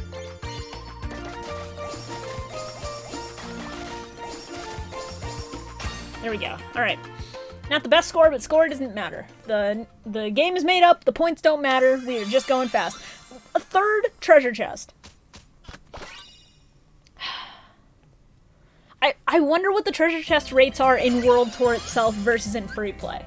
Because when I was trophy hunting, I know I would have killed to get this many treasure chests this consistently. Okay. Okay, so I want to do both in Neverland. Yeah, I want to do all of these.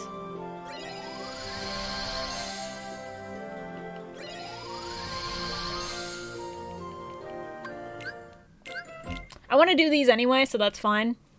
We have to do everything in this section, so I'll just go straight ahead to Monstro, because I didn't know if left would take me to Peter Pan or if it would take me back to Wonderland.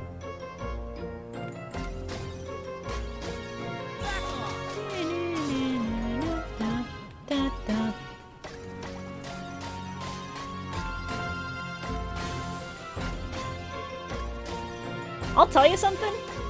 When I was playing this game for the first time, I did not expect Very Small Wish to end up in my favorite list of songs to play and just to listen to. Especially given how tedious Monstro is as a level. But Yoko Shimomura really did go too hard when making Very Small Wish. Fuck. Okay, that's fine. We only missed one. I don't think any of the stars are get a full clear.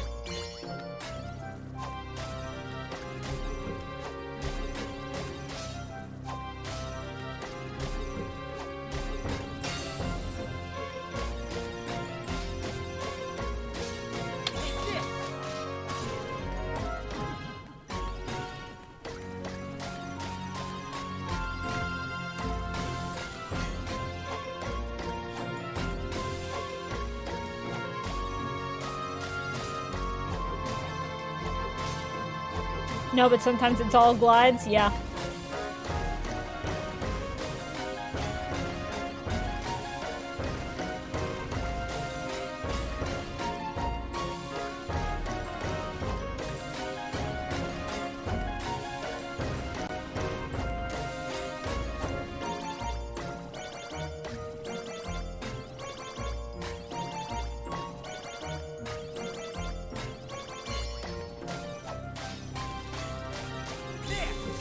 This one's all barrels and boxes, you're good? Thank you. It's Monstro, so that does make a lot of sense, given how full he is of barrels and boxes. Anyway, can't wait to try Final Fortnite 7, and I'm gonna head to bed. Thank you for the good luck, Kaskin. And, yeah, I'm excited to try,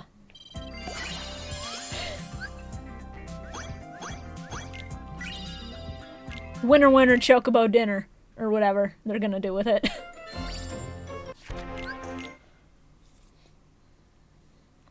All I saw for that one was hit, like, probably 95% of targets with excellent or better, which, you know, is fine.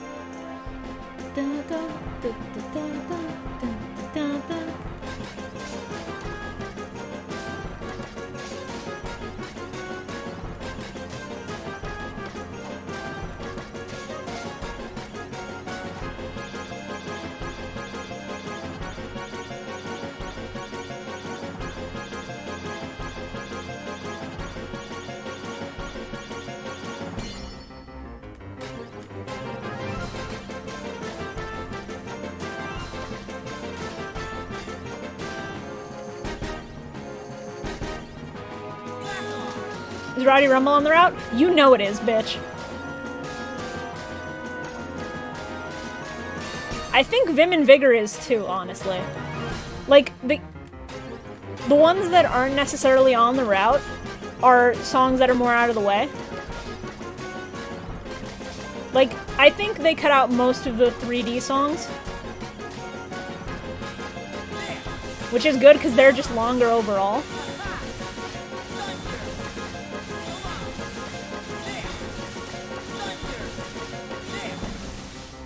Oh, talking during that was hard.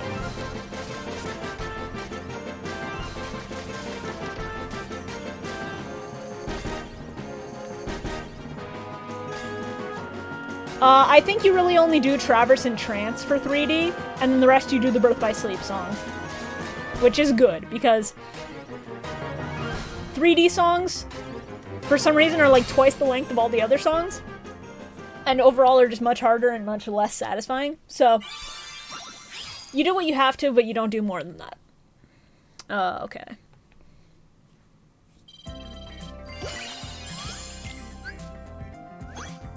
Okay, good. Yeah, Traverse and Trance is far better than it has any right to be. I'm just still bitter that the only Kingdom mix they put in was Calling, when Twister is right there. Okay, that menuing fucked me up. That's time loss. Time loss. Oh, I'll figure it out. It's fine. Okay.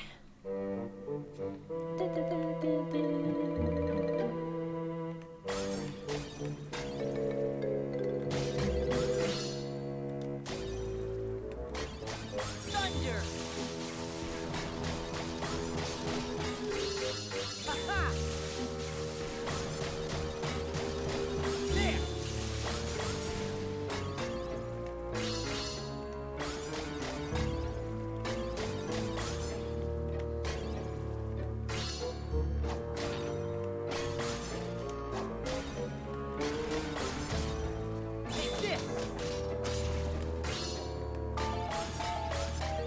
No.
There we go.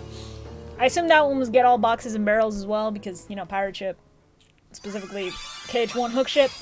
Or get all gliding notes. 4 fucking treasure chests. Is my treasure chest RNG just gonna be dog shit or what? Oh no, it was neither of those. Okay, interesting.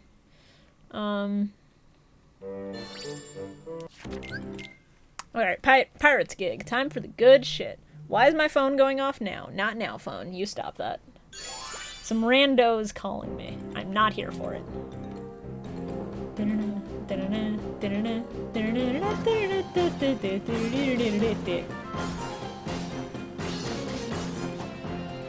Oh yeah, Delson, apparently. I haven't seen the trailer yet, but I'm excited to.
There we go.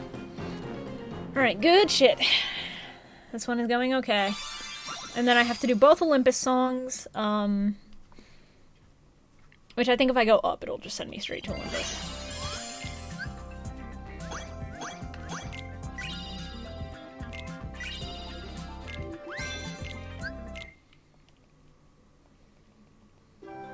Okay. Or if I go left, it should send me to Olympus. Okay. Oh, Team Days is unlockable, baby!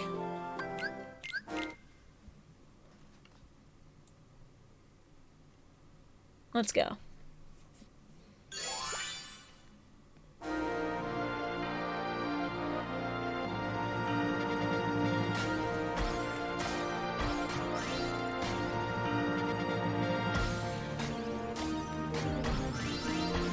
Alright, one of these songs is gonna have break X% of the barrels as a requirement, I know it.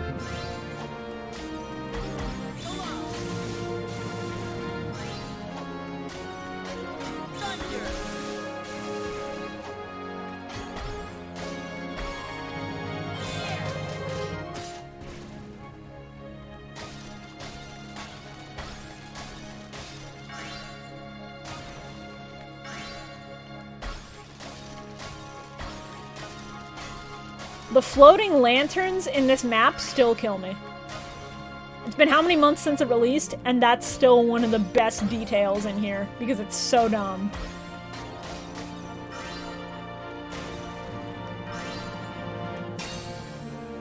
That's how it's done. Thank you, Jimmery17, for the follow.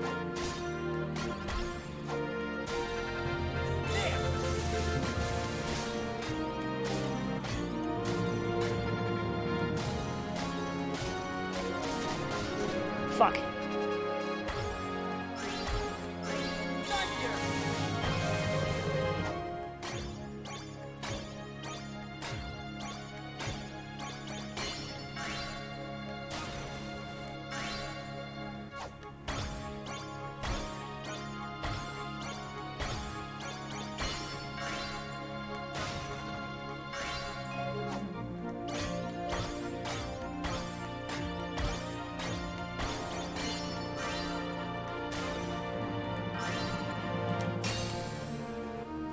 All right.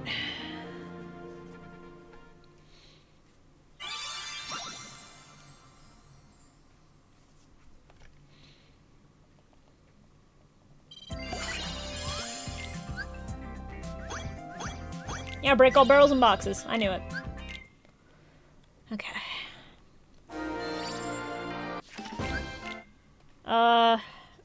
Rainbow Excellence, Miss 40 Notes or Fewer. I didn't read the last one.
Okay, that's fine. Okay.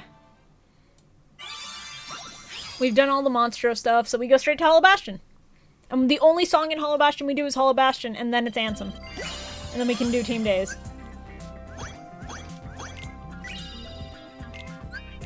Okay,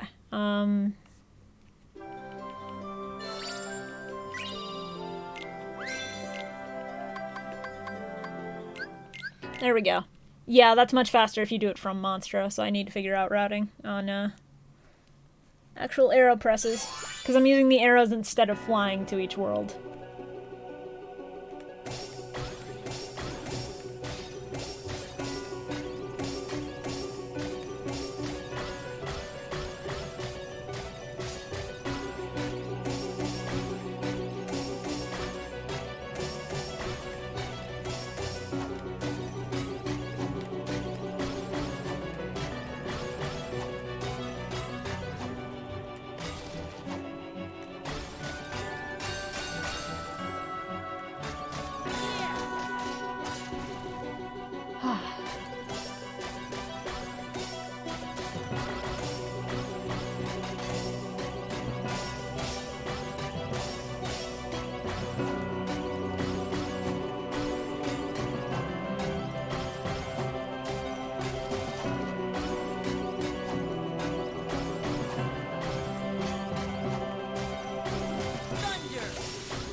Okay.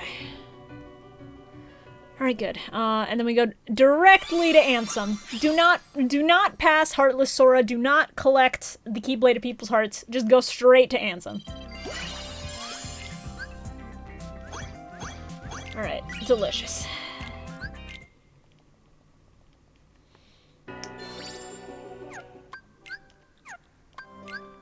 No, wait. Okay. There we go.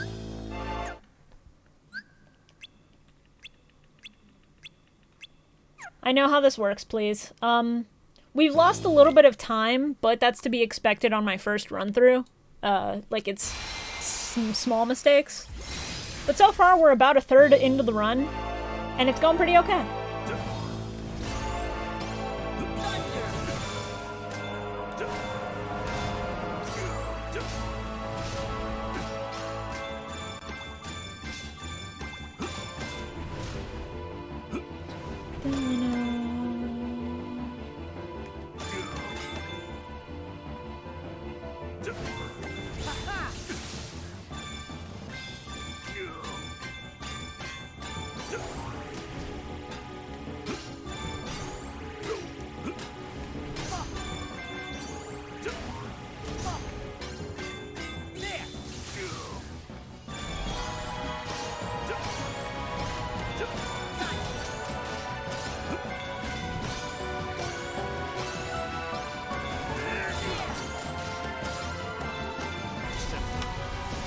Oh, it feels good to get all rainbow excellence on the actual, like, danger zone spots. You dodge him, Goofy. Go off.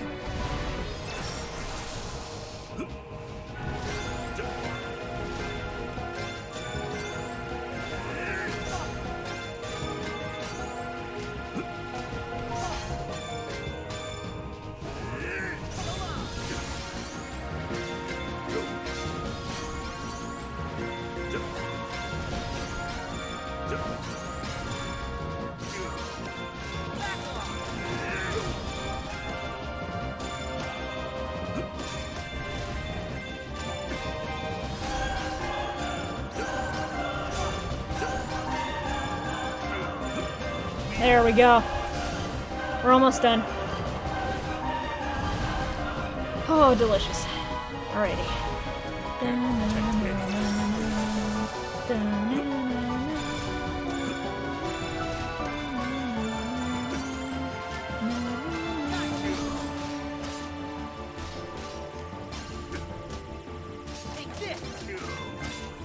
You shit, handsome. Goodbye. Alrighty. So, interesting stuff. Castle Oblivion. We're going to Castle Oblivion. We're not really doing Days stuff just yet, but we do Castle Oblivion on Proud, and then we do Forgotten Challenge on Beginner. I assume because there's a challenge for Forgotten Challenge to do it on Beginner. Okay. We're also getting to swap to Team Days now, which is nice. Okay. I assume going left gets me there.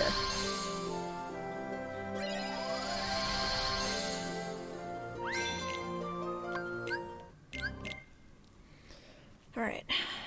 Yeah. Yo, full chain again. Hell yeah. I go for full chains when I can.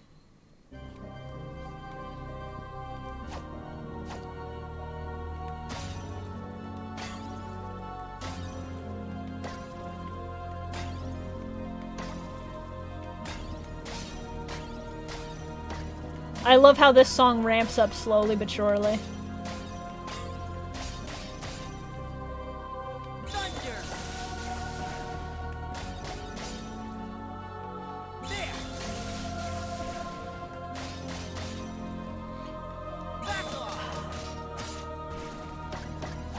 The beat maps in this game are so good at, like, gradually ratcheting up the difficulty on Proud for some songs. Like, some of them start out crazy, and that's fine. But this one slowly getting more psychotic is real good.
Yeah, Yuffie in the new trailer is baby, and I'm very happy for that. I'm very excited. Okay. Forgotten challenge we do on beginner, so that's gonna be a right D-pad and then an R1. And then we start doing songs on standard. But while we're menuing, I might as well go ahead and swap to team days. Oh no shit, I'm supposed to do that on beginner. Fuck! Fuck! Hold on. No, we're restarting. Hold on, hold on. That's a time loss. Hold on. Yeah, alright, we're making top 5, but I don't think we're getting higher than, like, 4th place. Okay. That's fine. But at least I get to chill and just read chat more now, because we're on beginner. So chat, what's going on with you guys? I've been at this for like an hour and you've been hanging out.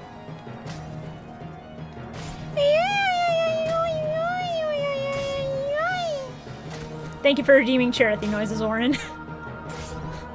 Granted, in the middle of a speed run, might not be the best time to distract myself from the music with Cherothy noises, but it's on beginner, so I appreciate the restraint. Because you could have done that much earlier if you wanted to. Still in shambles that Deathloop doesn't have a date yet? That is fair.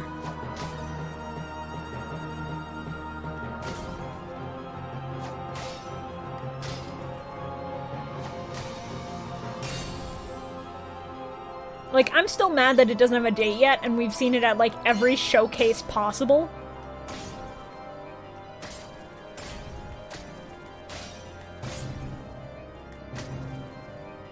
What happens if I redeem Turbo Atlantica now? Nothing, because I specifically say that that's for randomizer.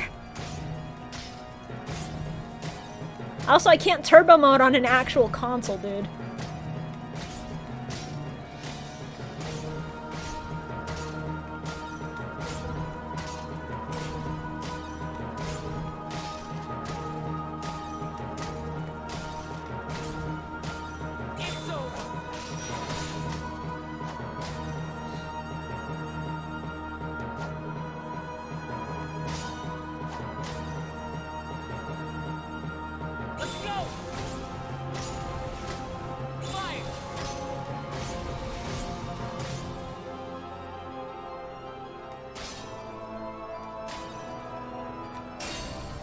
Okay, next song is on Proud, and it's 13th Struggle.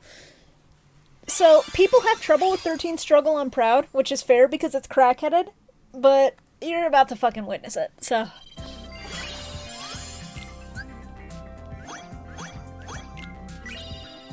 Alright. No, thank you.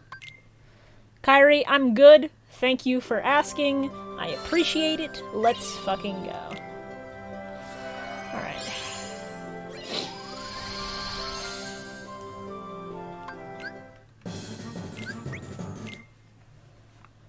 Ladies and gentlemen, let's fuck. Any PokeDirect predictions for tomorrow? Let's go, Johto. And then maybe the announcement that they're working on a Sinnoh remake but don't have anything to show yet.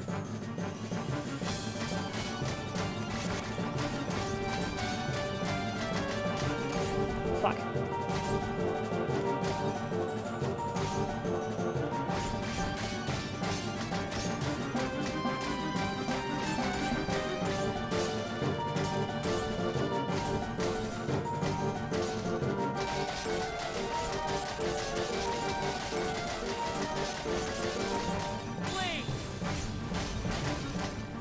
Well, I'm sure that's partly because of loads. I know that the run's not entirely refined yet, but I'm fairly sure that's because I'm on a PS5.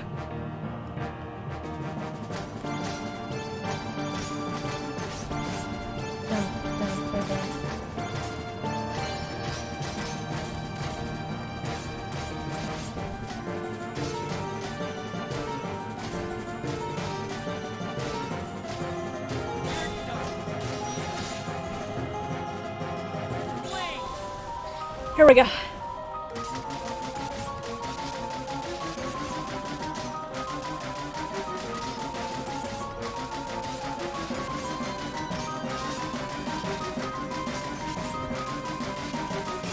That's where shit gets crazy in 13 Struggle. That's what people have trouble with, and I get it.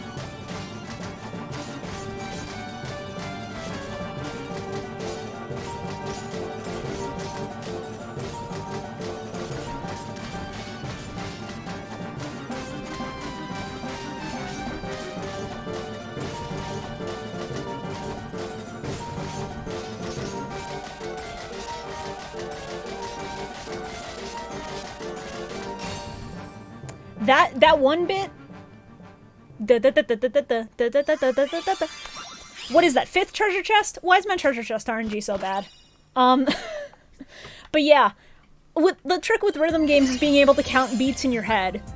At least for me. Like I have this weird thing where I'll like count it out, so it's like 1 2 3 4 1 2 3 4 1 2 3 4 1 2 3 4, that sort of thing, and that's fair. Okay. Forcing you on standard. Okay. So the Marluxia fight's on standard, and then we move to KH2 for lazy afternoons. Okay. There we go. I actually got the menuing for the difficulty right this time. Hooray! And then from here on out, we start doing stuff on standard until Tension Rising. Which is unfortunate, because Tension Rising is great on Proud. Favorite song on Proud has to be Old Friends, Old Rivals. That's fair. One of my favorite songs in this game, just generally, is Desire for All That Is Lost, which is underrated in the KH2 OST, I think.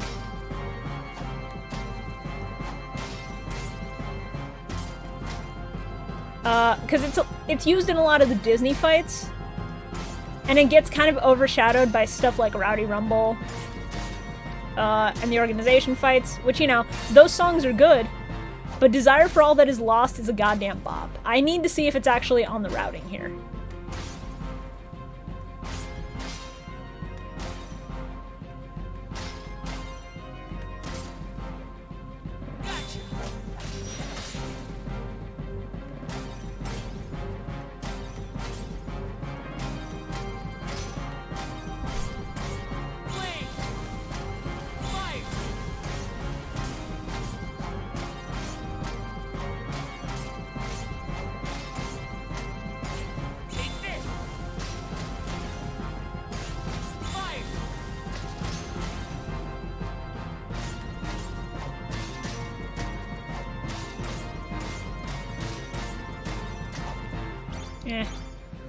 I can afford to get a good. That's fine. I thought I missed a note gliding for a second, and I was concerned.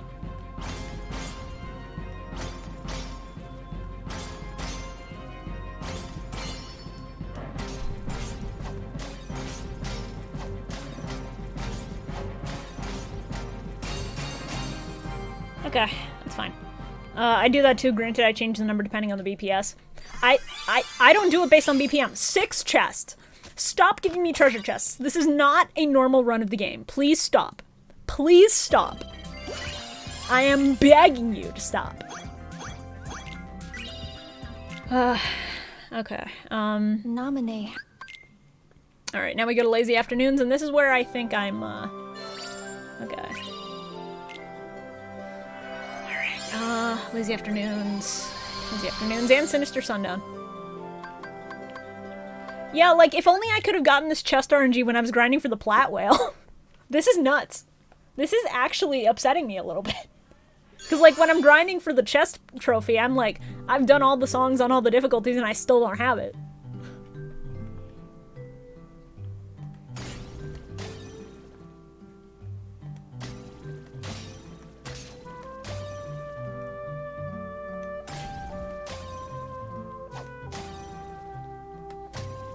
It knows. Yeah, it does. The worst part is I'm playing on a guest account, so this doesn't even register for another set of trophies. Everything gets deleted when I'm done here.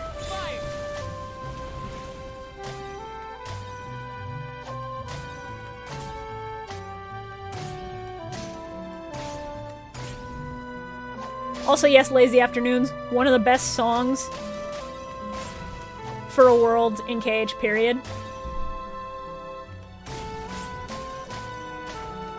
But, I don't know if this is actually a hot take or not, because I haven't really asked for many opinions on it, but, The Chain of Memories version of Lazy Afternoons is the best arrangement, by far. The added orchestration and the fucking melancholy harmonica ruin me every time I hear it.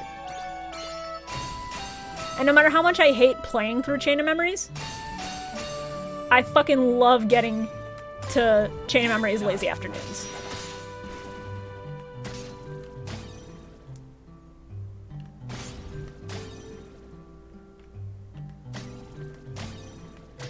Yeah, Shimomura does not miss. Even when she makes a song that's, like, kind of forgettable, and it's only forgettable because the boss fights kind of suck, the song still slaps, and you'll hear it back and go, when did this play?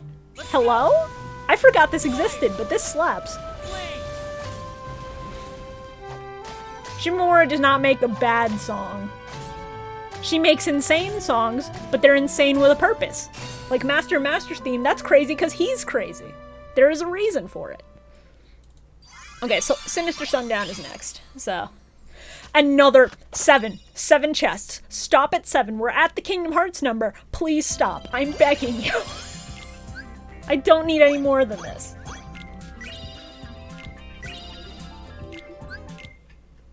I am asking politely for you to stop giving me these chests. Not until 13. No, but we're at the 7 lights, and we're playing as 3 lights right now. Please stop. I'm begging you.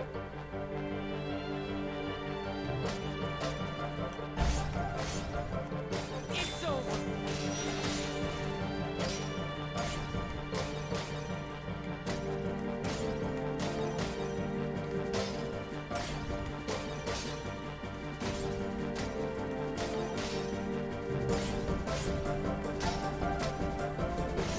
Nor did guest account, please no.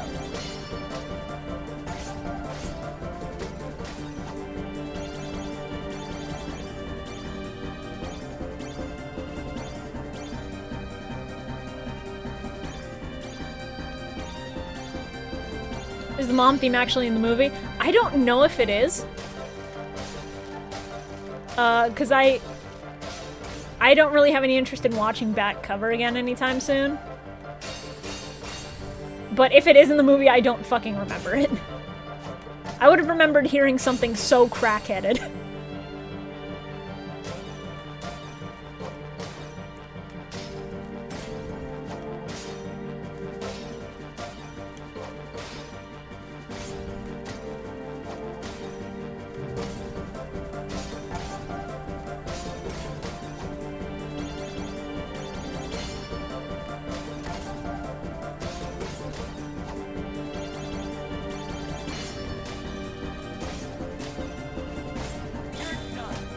Maybe in Union Cross?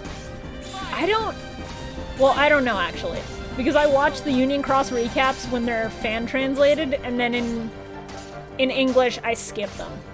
Because I've already seen the cutscenes, so why do I need to watch it again? It's odd. Okay, Tension Rising is gonna be another standard one, and then we're back to Proud for a bit. For a couple songs.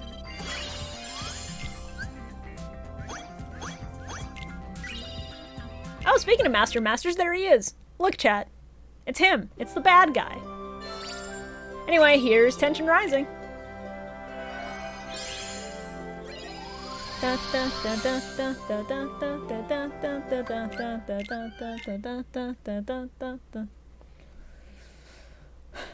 Nagarf, stop saying it's Sora. I think I'm a bit too OP and Bravely Second. Ooh. I mean, it never hurts to be OP. It might suck a little bit for the sake of challenge, but it doesn't hurt. Literally, it is the opposite of hurt. It hurts your enemies more.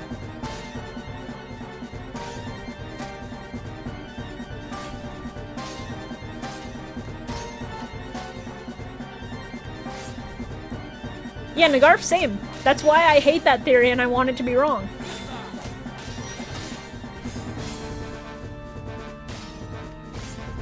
Song is so good on Proud, but the Proud runner only offers 1 star. Oh god, that sucks.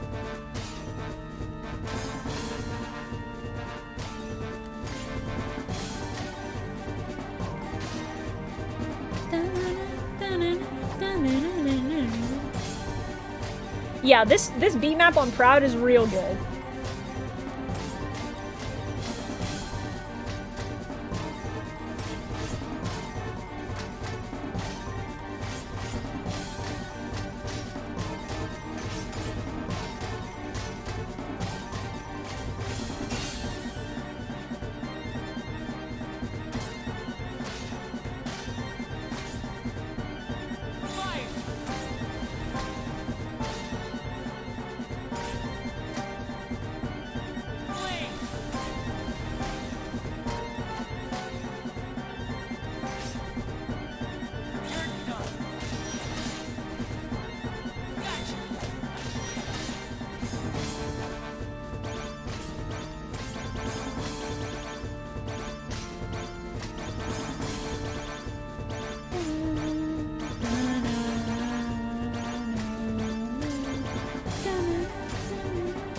Let go a little early there, I got excited.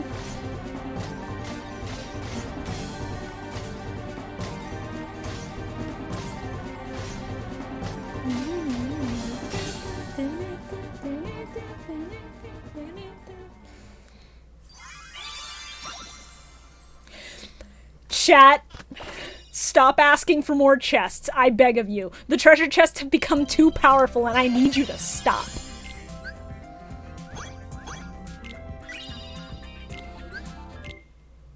I need y'all to fucking stop. It is too much. You did this, chat. You did this. Oh, God. We're on 8. Will we get to 13? If I had a mod in chat, I'd be like, hey, ask. Ask if we can get to 13. Also, I'm so glad the Days Neverland music is routed into the run because Days Neverland music is the best Neverland music. Fucking fight me. Actually, don't fight me, because I'm just correct.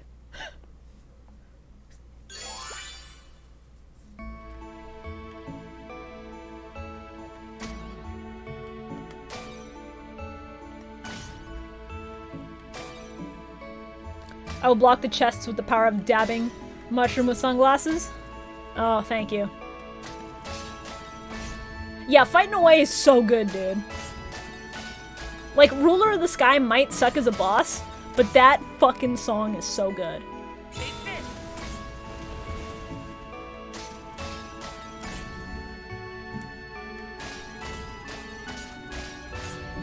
The song sure is read some donations at GDQ Energy.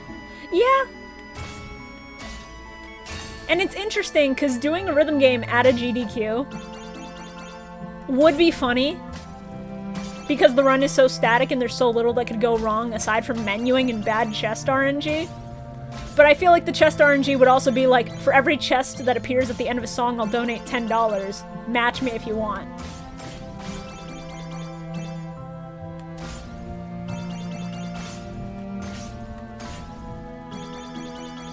It's also such a long run, though, that I don't think it would get a slot at GDQ.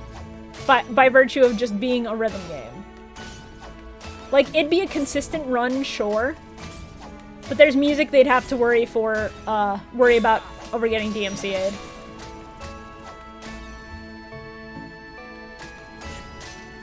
Wouldn't be the first time there's been a rhythm game at GDQ. True, and they've done weirder picks for rhythm games for GDQ, so who knows? No, I know there's 5-hour runs, but those are like RPGs where things are happening all the time that are like interesting to talk about. This is just play game good. This is kind of just play game good. What's the estimate? Right now the world record for like real time is just under 3 hours. Chat, we're at 9. Chat, we're at 9 chests. Stop! I beg of you! I can't do this! It's too much!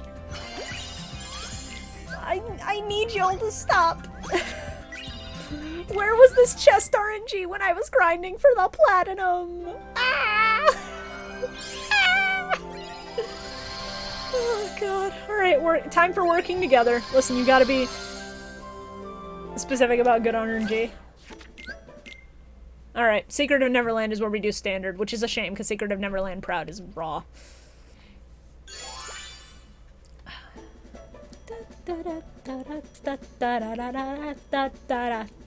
Boom, boom.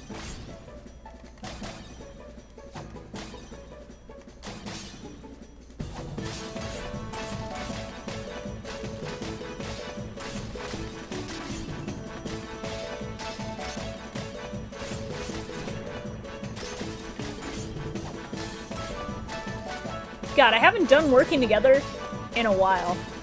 Because I should not be this rusty.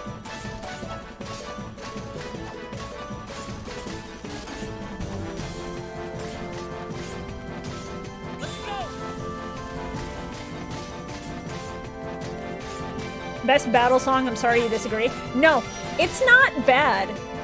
But it's not my well, Desire for All That Is Lost is more like a boss theme than a general world battle theme.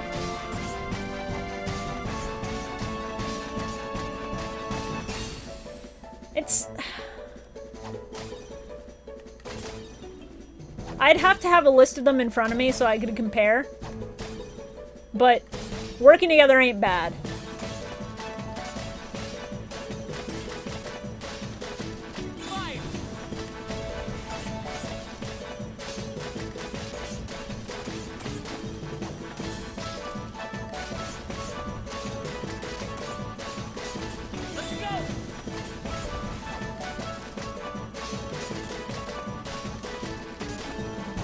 Deep Anxiety is my favorite. Deep Anxiety is not bad.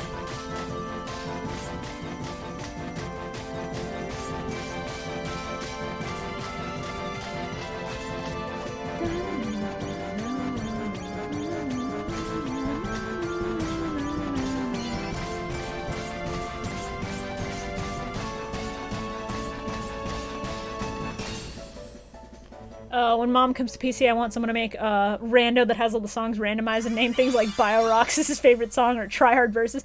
Chat, can we get a chest counter going in chat? Because I'm losing track in my seething rage at how many we're getting. I'm gonna scream. I'm gonna scream. Because the worst part is that chest RNG will make or break the run once people get really competitive about it. Okay, Secret of Neverland is standard. That menu got fucked up, but we're okay. That was chest X. Only 3 more allowed. 3 more and then the game, it's illegal for the game to give me more. That is correct.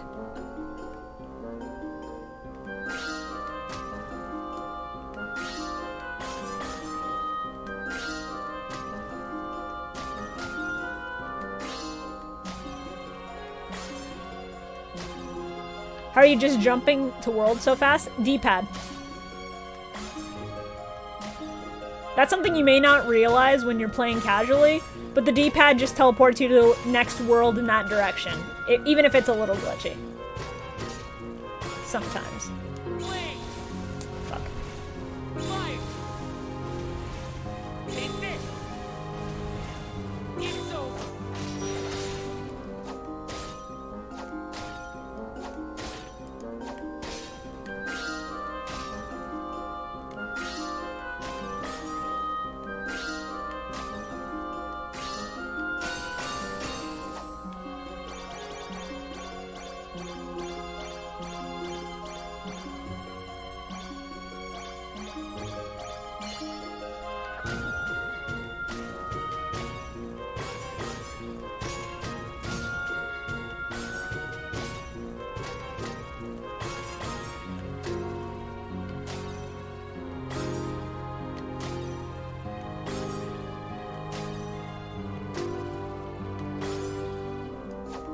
Wouldn't a truly competitive run just stick with the main trio the whole time?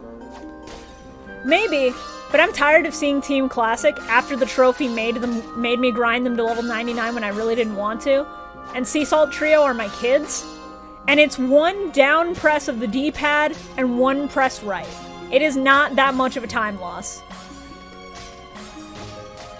Plus, it's a little cooler if you take the intentional time loss of a couple seconds just to swap teams to the good one.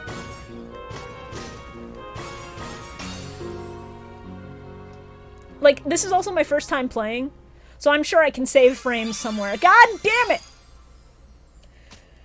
Chat, help me. I'm being trapped by treasure chests. I cannot escape. Please help me. I'm being trapped and I can't get out. I can't get out, chat. Crossing Neverland is proud and I'm very happy, but fighting away is going to be standard and I'm sad. BBS trio made myself understandable. It's just that you get days so early on that it, like, works out for this.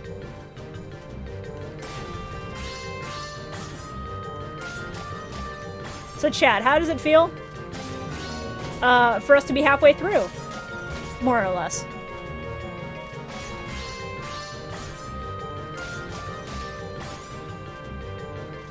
What god did you piss off, Shibuya? I don't know, because this is technically good luck, but it doesn't feel good.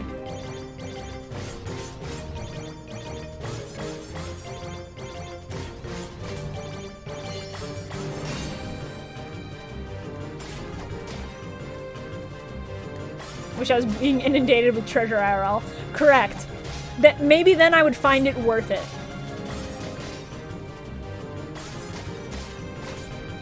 Fuck.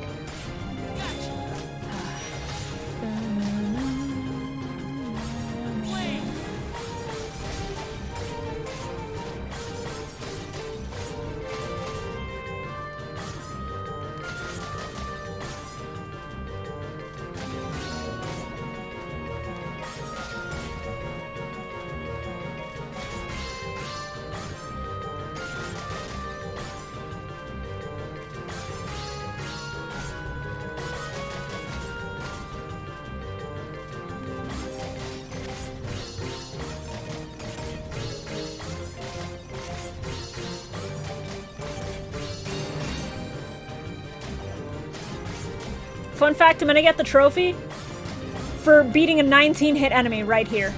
This is the only song in the game where you can do it, and it has to be on Proud. My guest account that doesn't get to keep trophies is about to be real rich right now.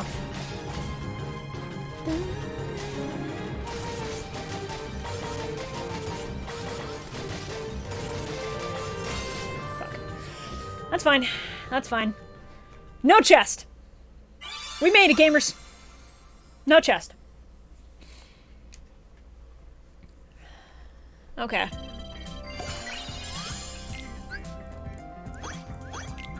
Oh, what? Oh, fuck. I missed out on an achievement. Oh, no. Is that star count gonna come bite me in the ass? Or is it fine? Yeah, Whale, that's the only place in the game where you can actually do it. There's no other song on any difficulty that lets you get that 19 hits. So that's where you have to do it. Which is interesting. Anyway, fighting away. S tier.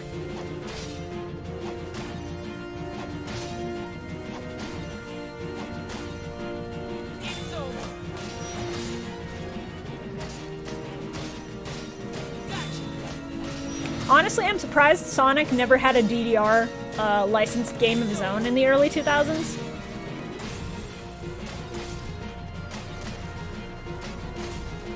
Because if fucking Mario, of all people, can get one, why can't Sonic with all the Crush 40 music?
Alright, let's hope that losing a star on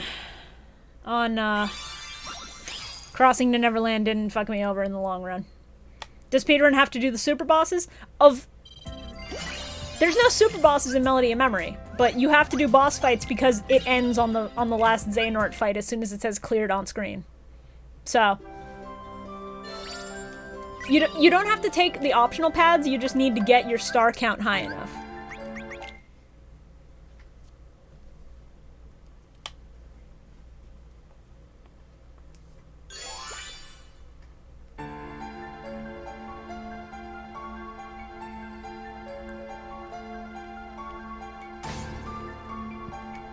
Anyway, it's baby time, chat. So, if you have stuff that you want to say about how you feel about the speedrun so far, about how many chests we've gotten despite everything, now would be the time, because I can actually read chat a little more consistently for this song.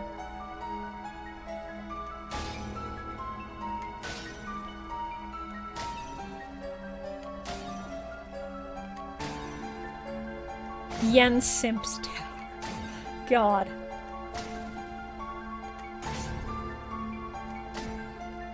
Oh, closest thing the game has to super bosses? I don't think you have to go down that path, because that path requires a lot more stars than you would need to actually finish, and I think it's just too out of the way.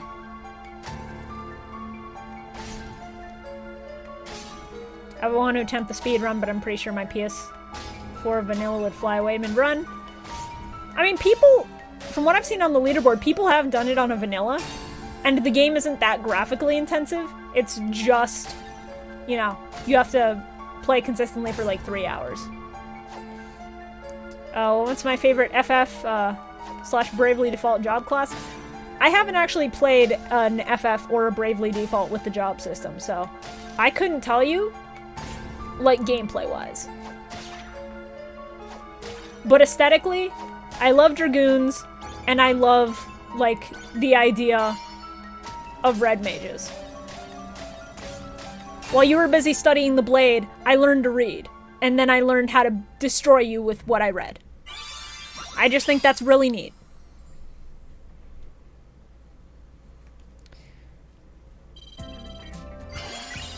Oh, fuck! The run skips desire for all that is lost! No! No! How dare they? That makes me fucking sad, dude. It also skips Vim and Vigor? What the fuck? Why does this path skip this? Why is Elder Promise not part of the KH2 path? Because it's locked behind the area with a bunch of stars. Because that's meant to be like the final mix content or the super bosses.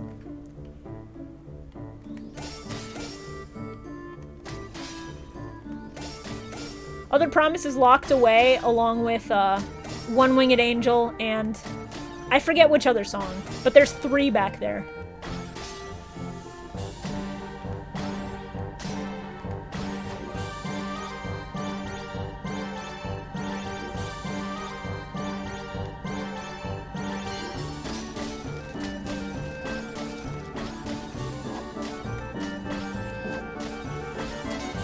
I'm gonna route a version of this game where Desire for All That Is Lost is in. And I'm proud, no less. Possibly. Because Rage Awakened. Yes, that's the other one.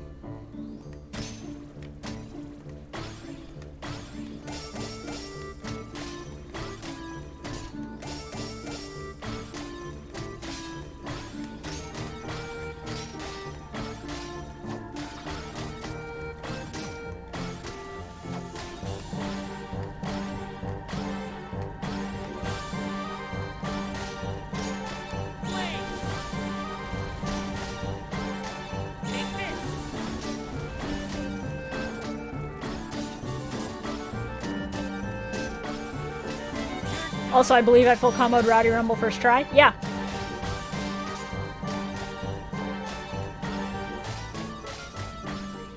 Rowdy Rumble is not a hard song at all.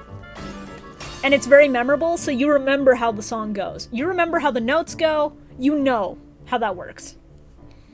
People who've played KH2 more than once recognize Rowdy Rumble when they hear it. And they know exactly how that shit goes.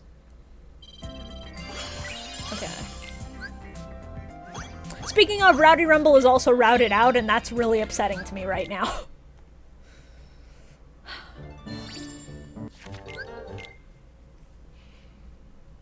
They've routed out a lot of the good stuff in KH2, and I understand it's probably because of length, but depressing.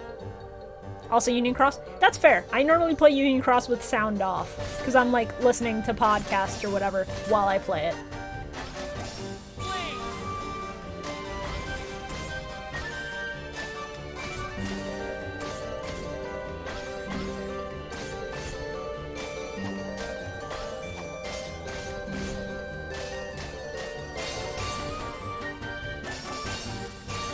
Tragic how the KH3 songs are treated? Yeah.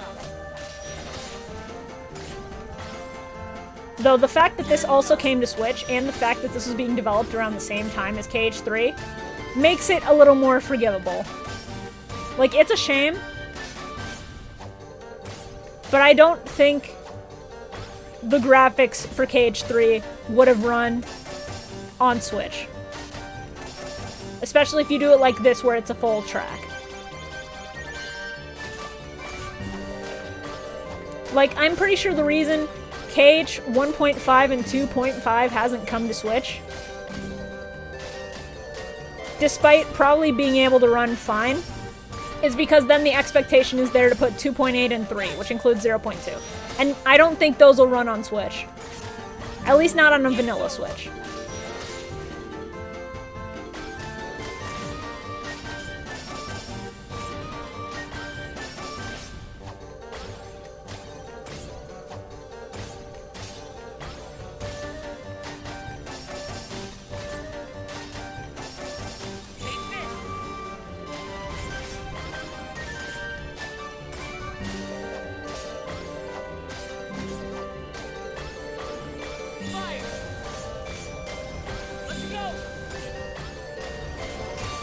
Alright, next song is Happy Holidays, I'm Proud. Let's fucking go.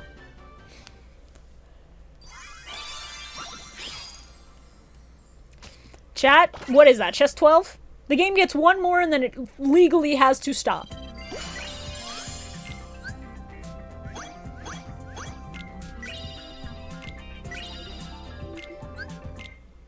Alright, Happy Holidays, what direction? Up?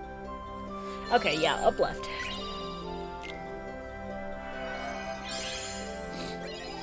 You know what? You know what?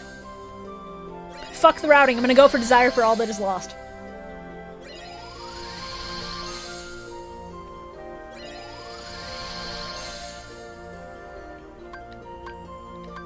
Hold on. Fuck the routing. Let's go, chat. Forget Happy Holidays. We're playing my favorite song in the video game. Let's go.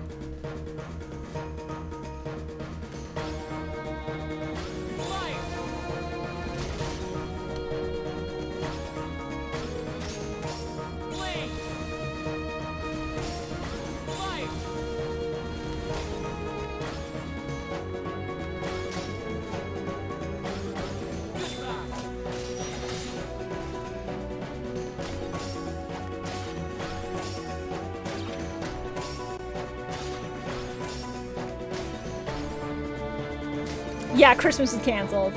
Let's go.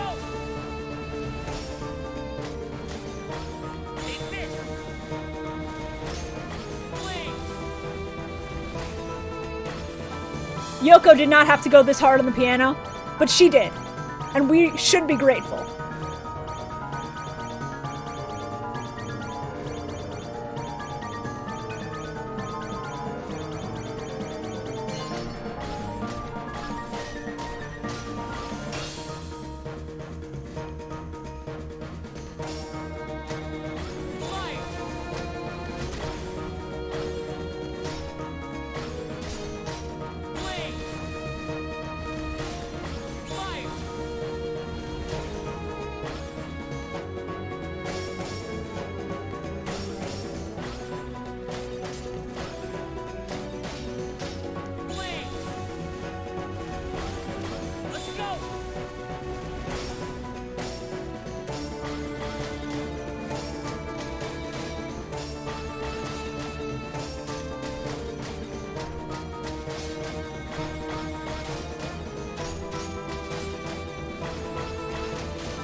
That last bit with the barrels always messes me up. Something about it is like, da da da da da da.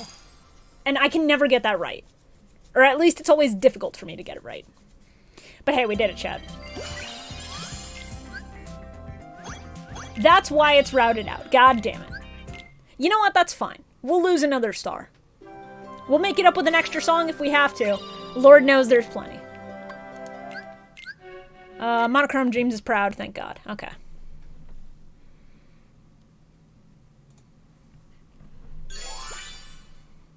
At the very least, Shares of the Note is routed in.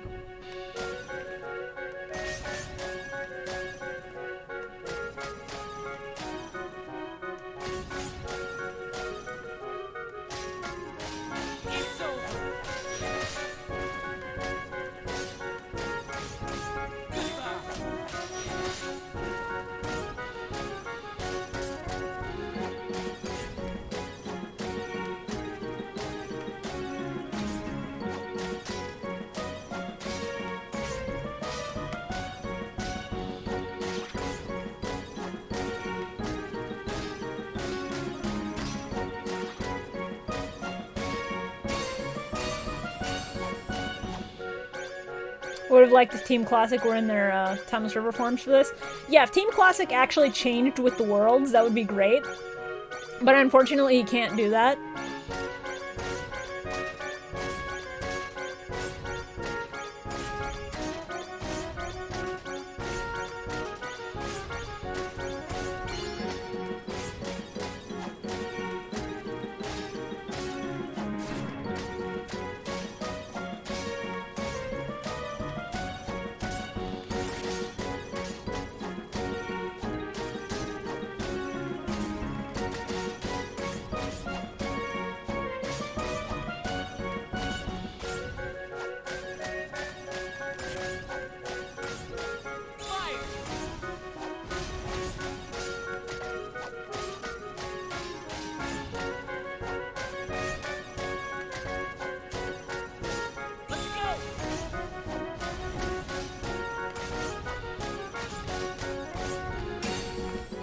Alright, I'm gonna take a nice sip of water here. Stay hydrated, gamers. Don't forget to stay hydrated. Almost 2 hours in. I feel like we're doing okay. There we go. Thank you for giving me Sanctuary. I cannot play it on stream for copyright reasons. Okay, old friends, old rivals. And then I think we're doing both Hollow Bastion songs.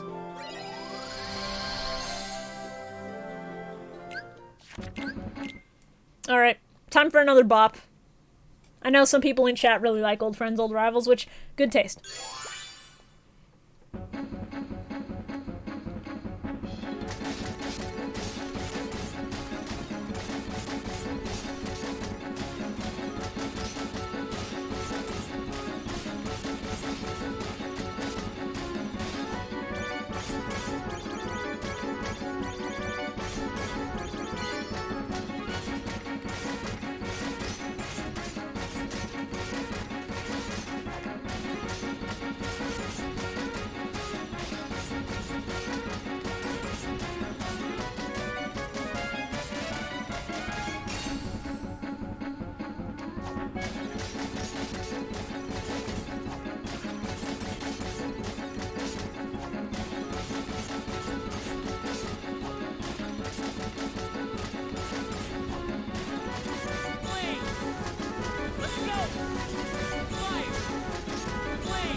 Alright, chat, I'm gonna be real with you, my fingers are starting to cramp.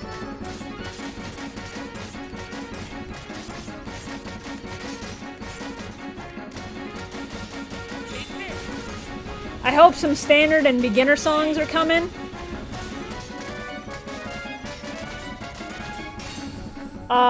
Just for my own sake. Nope, these next ones are... It's mostly proud the entire way through from here. Okay. Good to know. Good to know. That's very funny that when I ask for it, it's not coming. But that's okay. We can deal with it. We're gonna cope. Okay. Idea, played the game on arcade stick. I do not own one, otherwise I might take you up on that, because that's really funny. Alright, Shares of the Note, and then Sinister Shadows, I think, is going to be the Demix music.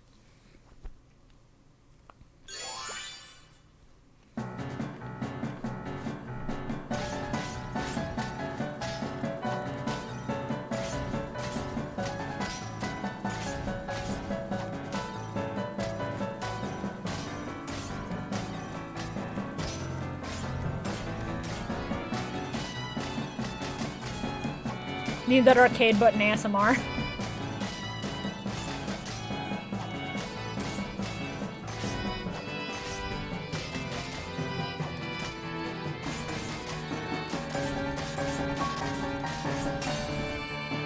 I mean, if you want to hear that, that's... You are allowed to play it on an arcade stick yourself, you know?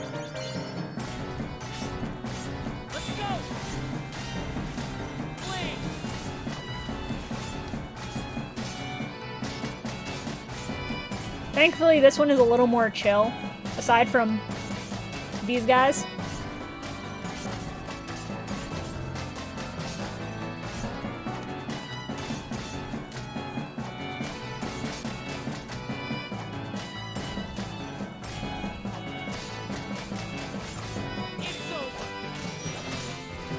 Can't get over the fact they omitted Forza de Male of all things. It's in the KH1 Hollow Bastion section, so do not worry, it's in the fucking game. At least I'm pretty sure it is.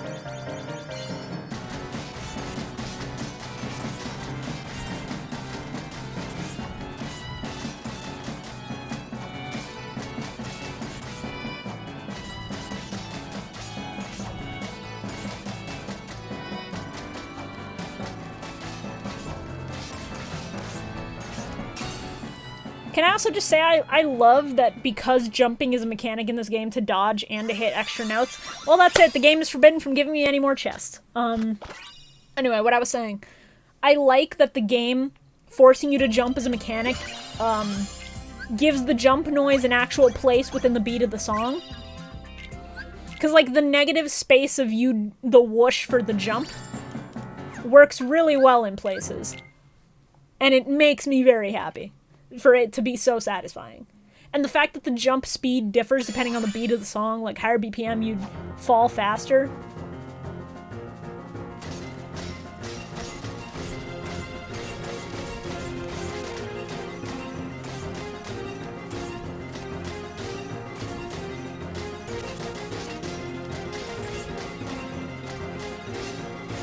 I don't know. It's little things with this game that leave me impressed.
Yang, I'll correct you on that in a minute.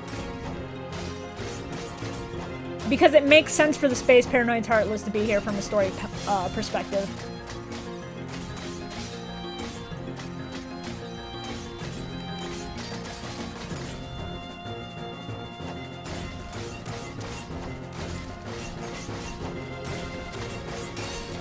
So, in Hollow Bastion 3, if you decide to do the second visit of Tron, the MCP goes haywire and uses the Heartless Manufactory in Ansem's castle to make the Space Paranoids Heartless real and exist in actual Hollow Bastion. He physically creates them. So the Space Paranoids Heartless being here does make sense for that purpose. Sora Okay. Alright, fellas. Tron.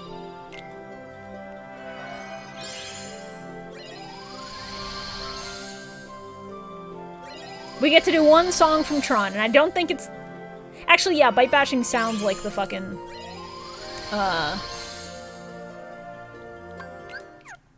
No. Yeah, it's the battle theme. Okay, good. Banoids. Yes. Hi, Barry. You came in just in time for Banoids, unless you were lurking, in which case, I understand you waiting until Banoids to say anything. That's understandable.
I've been between streams, but checked back right before 1K, so the timing was quite good. Ooh, nice.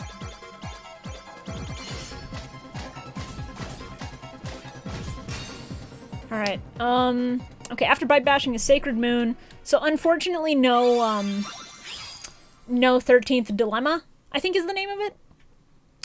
No Zigbar battle music, I think is the point.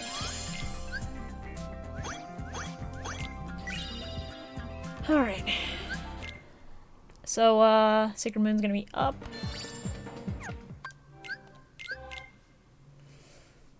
After that is Darkness of the Unknown, so we get, the Xemnas fight. Thank God. But sadly, Darkness of the Unknown is so fucking short in this game.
Because it's just the AX2 version. True. It still sucks, though.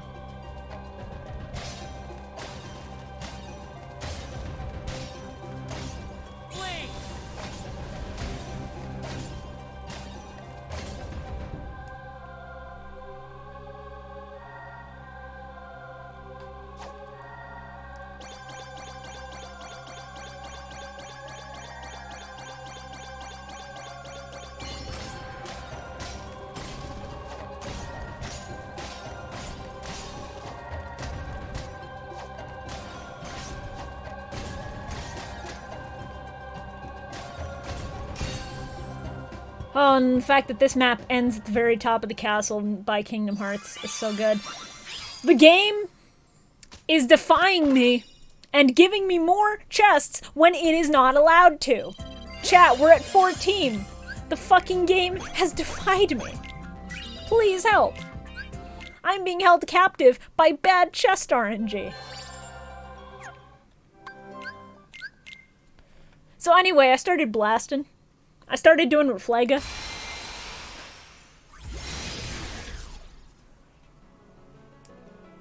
Okay.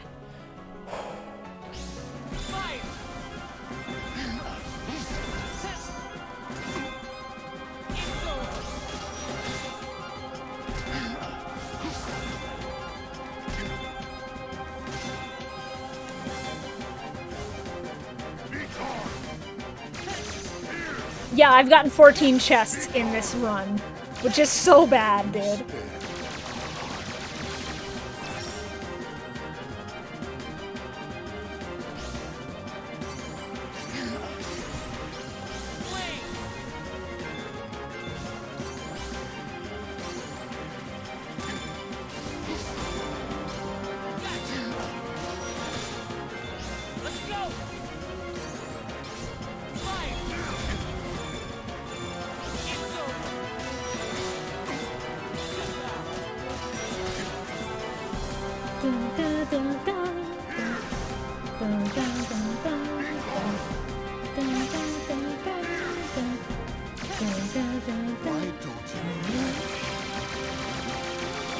Hey, 69 chain chat, we did it.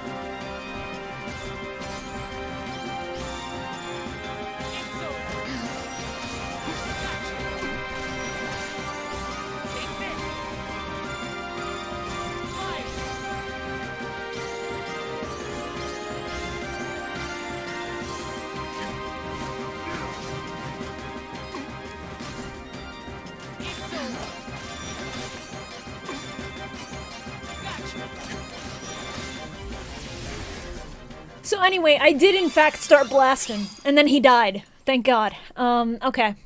So chat, you'll be happy to know. Dream Drop Distance gets one song. Dream Drop Distance is less represented in this speedrun than Coded. Can I get shoutouts to Kingdom Hearts Coded? Can we get a shoutout for No More Bugs in the chat? Because we're about to do both Coded songs.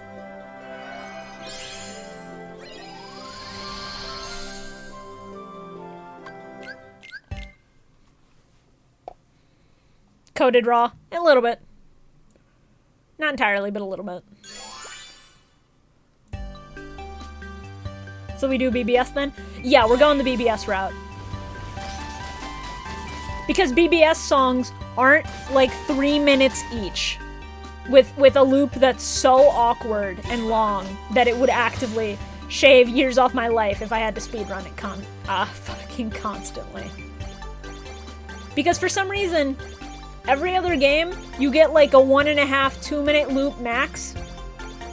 And then for 3D, they said, let's make the loops for 3D songs like a full 3 minutes each. And for songs that are naturally that long, it's fine. But then on like generic world battle themes, where it feels like it should end halfway through and then it doesn't, you get demoralized, like incredibly so.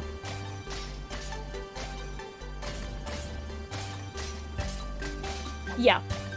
Beating up Xemnas with the Sea Salt Trio is the most gratifying thing.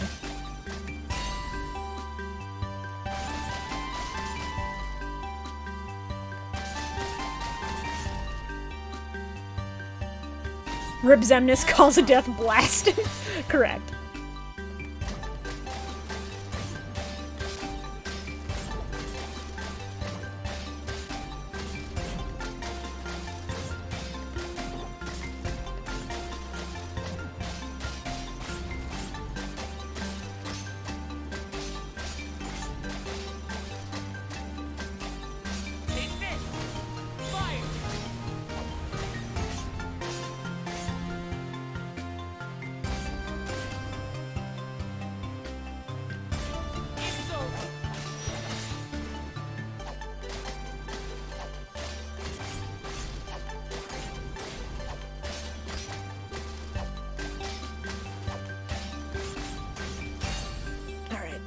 Okay, chat. We have 1, 2, 3, 4, 5, 6, 7, 8, 9, 10, 11, 12, 13, 14, 15, 17 songs left. We're approaching the end game now.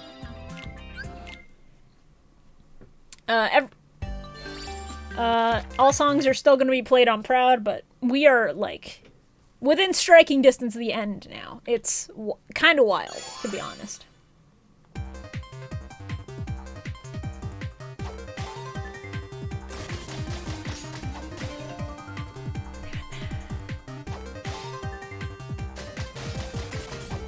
Time for one of the best things Coded gave us. Aside from hurt memes, because hurt memes are so good.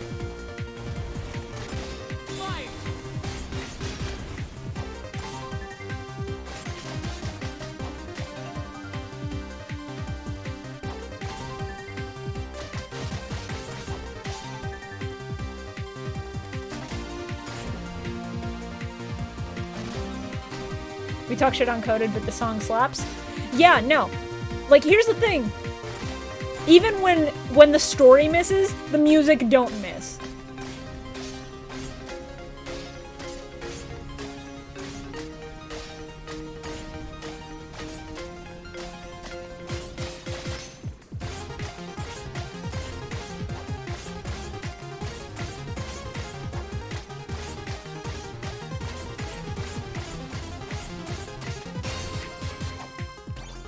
Coda gave us a lot of hurt, but this song was not it? Correct.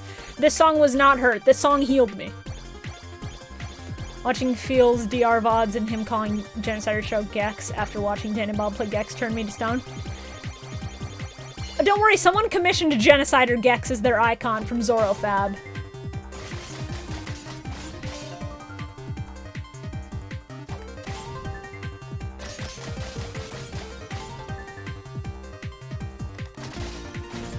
And that thought has cursed me ever since.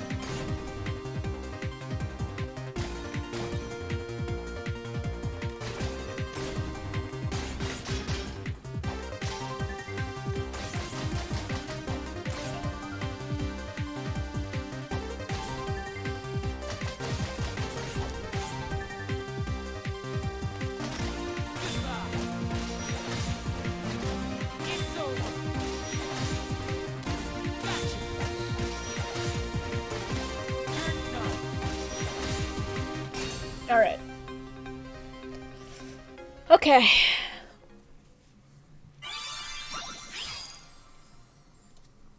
Next song is Traverse in Trance. I hope you're ready for your 3D representation, because it's about to happen.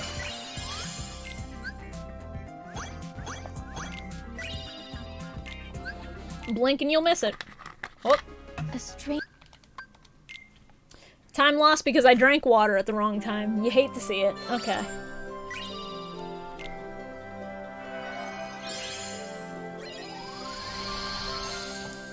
Ah.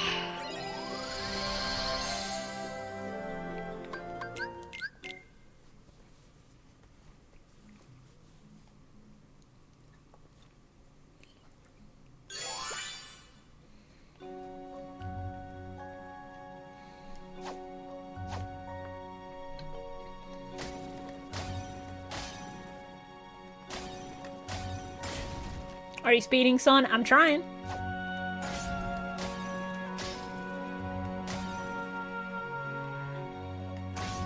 Chat, you're gonna see exactly what I meant when I said 3D songs last twice as long as they should, because halfway through, this song is gonna feel like it has a natural conclusion, and then it's going to keep going for another half. Because this song should not be super long.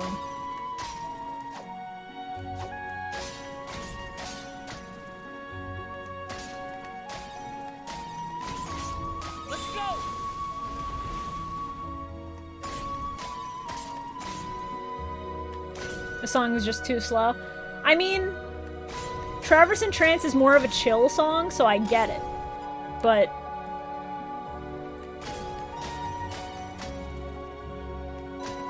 I love it, but it is not for the rhythm game. Yeah.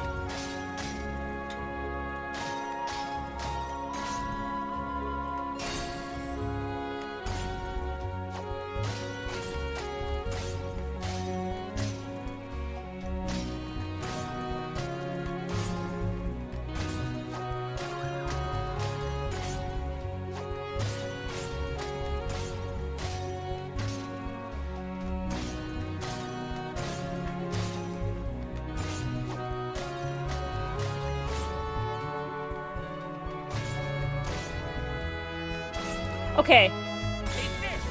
This song actually doesn't have that problem. I'm noticing now. Because the midpoint would have felt like it ended too abruptly for this. And this is one of the exceptions. Most 3D songs have this issue. Hand to Hand was hard for like no good reason. A lot of 3D songs just are difficult. And because of the nature of where they are in World Tour, I understand why. And some songs, like All For One, like the Country of the Musketeers ones, yeah, those beats are fast. You can understandably make that difficult. Yeah, Vin. You go through the fastest songs, and you go through the songs that give you the most stars without really having to put in a lot of effort. Okay, Future Masters and Promise Beginning here.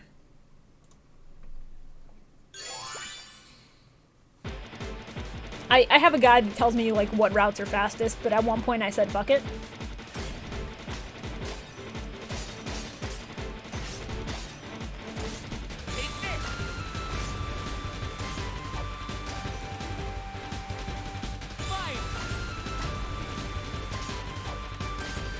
I also just find it funny that the BBS song has, like, the floatiest jump.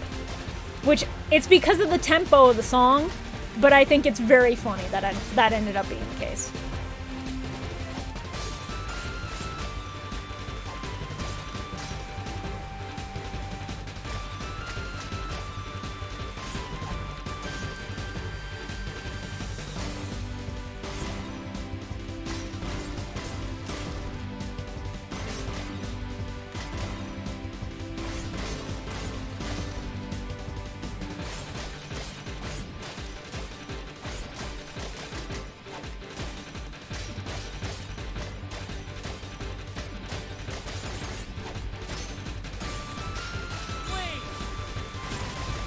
Yeah, some songs are gonna be floatier than others because your jump speed and your fall speed are going to depend on the actual beat of the song itself.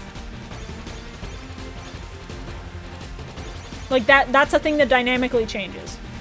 And it's very neat.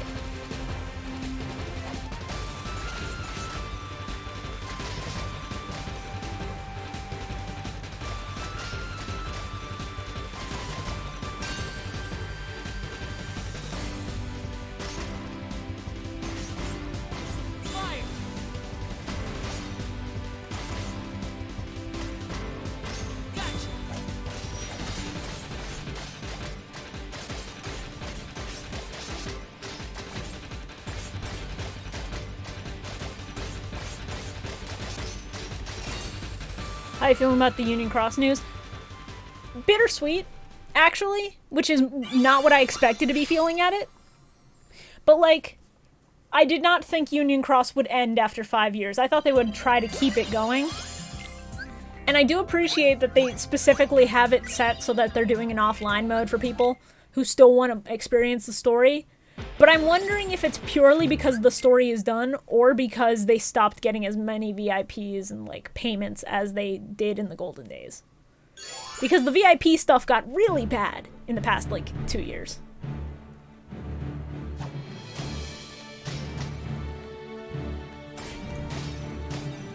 And obviously they're not gonna say publicly whether it's because of financial stuff.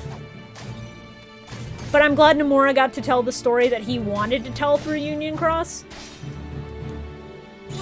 Despite the gacha mechanics being a thing that hindered a lot of people's ability to get into it.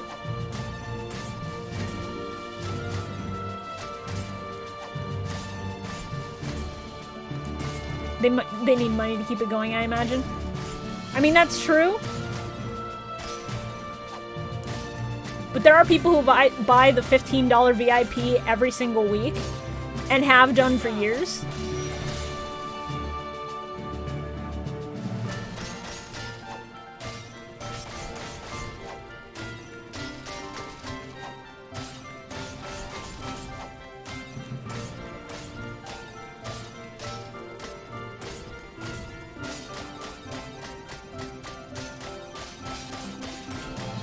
Do wonder if they're gonna make that story into a game at some point. I think if anything, it's gonna become a movie, the same way Days and Coded did.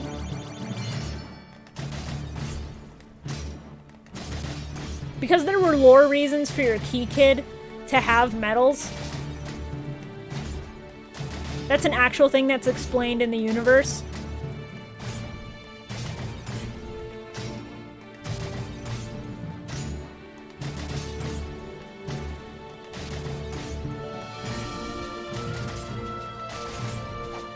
So adapting that gameplay somewhere else, I don't think is conducive to, like, a good experience for anybody.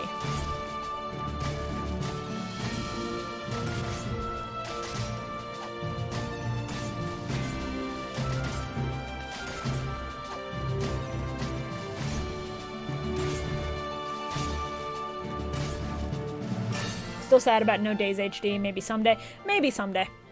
I do hope eventually it gets the remake it deserves in full 3D. All that good stuff.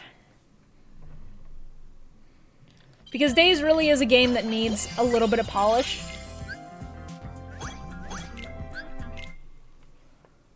Master. Okay. Chat. I hate to say it. I hate to fucking say it.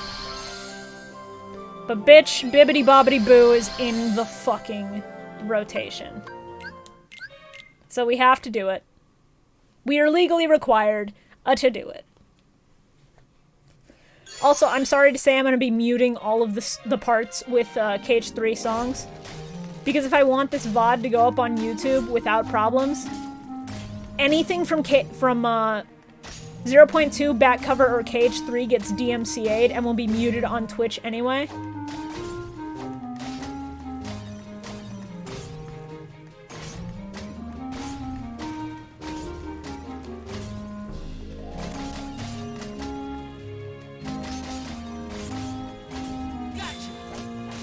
Bibbidi Bobbidi Banger? No, incorrect.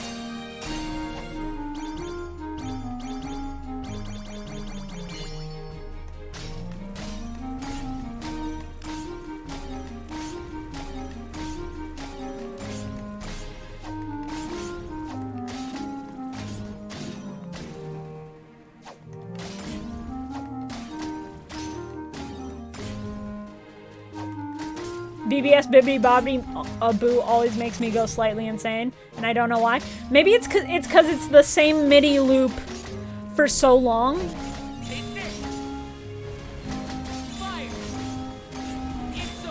Because it's just the one MIDI loop for this long. Like, this is the 5th time we've heard it already in this beat map.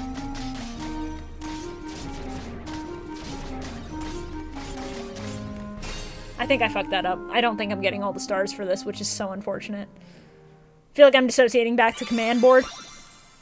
That's fair. That's fair. This does take me to command board hell in my brain. I don't like that. I really don't like that. No, we still got it. Okay. Thank God. Okay, and then Castle Escapade is still this song. Or this world, so that's good. After that, we get to Radiant Garden, which is good. And then we get to do the encounter, which is Maleficent. Still fucked up, there's no Pirates music? Correct!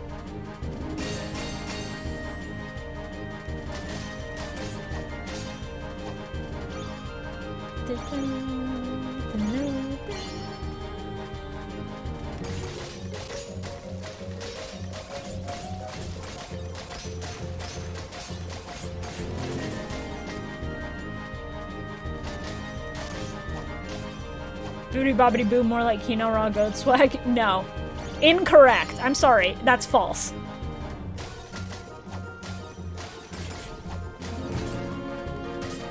Actually, why am I apologizing? I'm not sorry for calling you out on false facts. Let's go.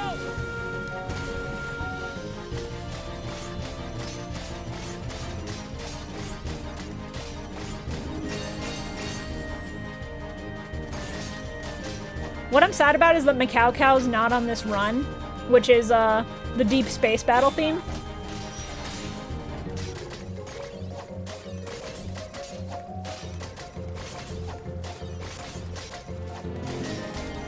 Because I love that song so much.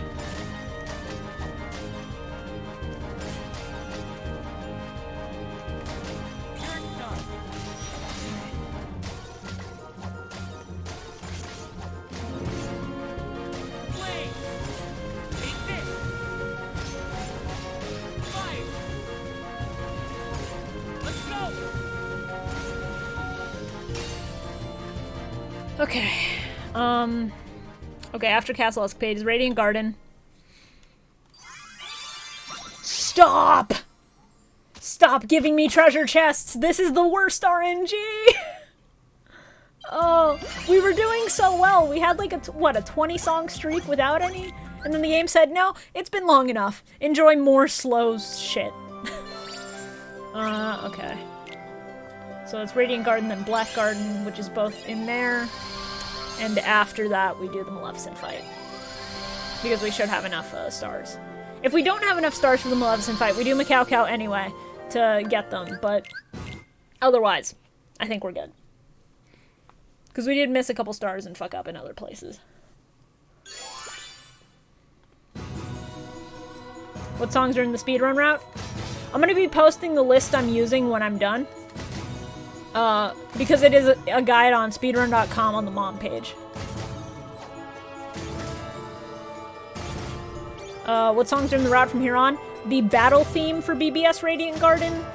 The Maleficent boss fight.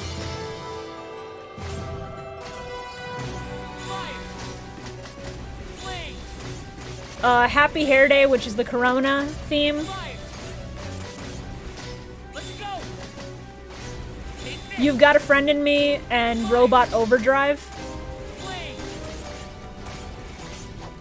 There's also Rage Awakened, I think, at the beginning, which is the one at the end of the KH2 secret ending.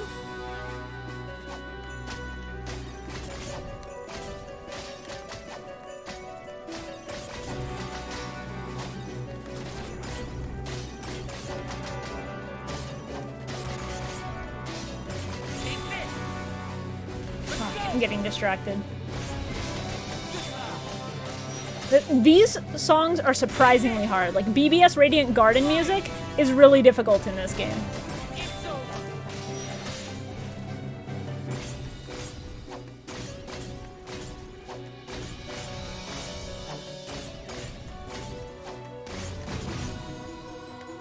Like Black Garden, surprisingly difficult beat map.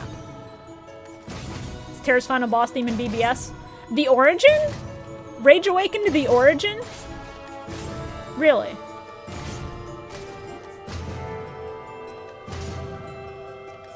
I thought Dismiss was his final boss theme in BBS. Oh, Monster Smash is also on there, which is the Monsters Inc. battle theme.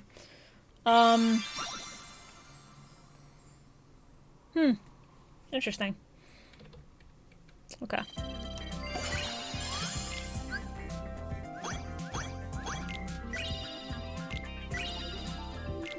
Plays when you fight Terranor is lingering well. Oh, fair.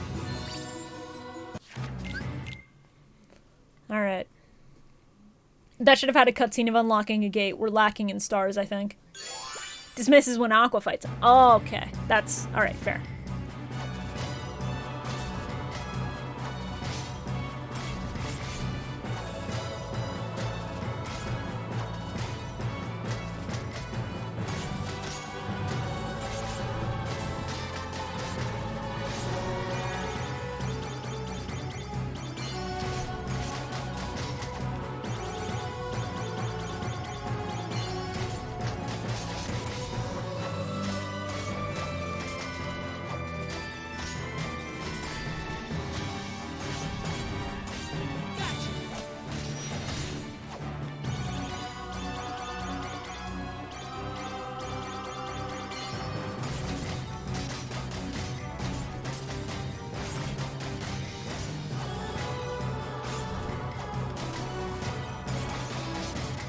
Do you have a favorite track from 3 that's not in MoM? The Caribbean stuff.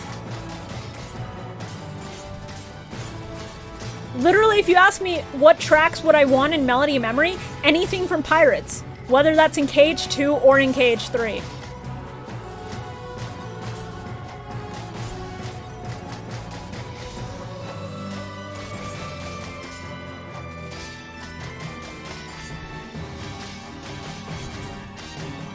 I'm so disappointed the pirate stuff isn't in MoM.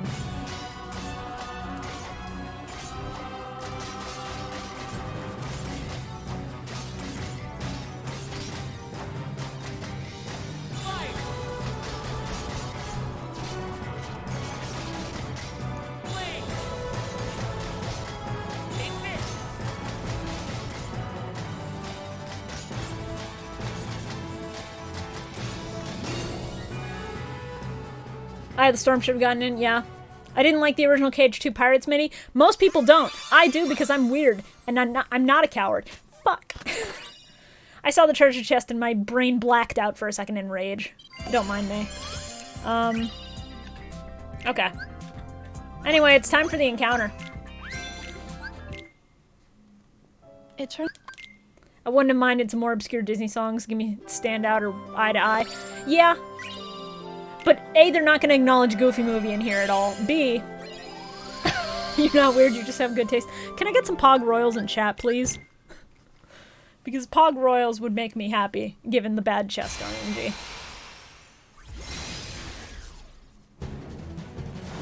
Let's go.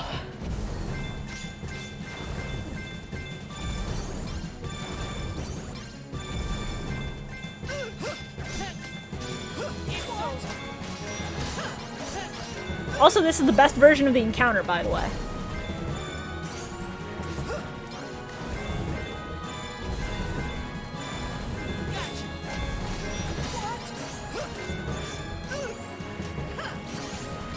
Hawaiian roller coaster ride would have been pretty good. But I understand why they picked the Disney songs that they did for just general popularity. And to just say, hey, you want to play Whole New World? It's in it. But also Beauty and the Beast in this game, in a rhythm game, is very odd. Like the song itself, not the world. I'm glad the world got included because the world has some genuinely good music.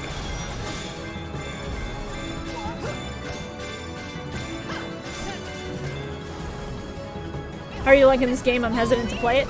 I like the game a lot, but I'm a freak who loves rhythm games a lot, and I like really hard rhythm games, so Proud is good for me.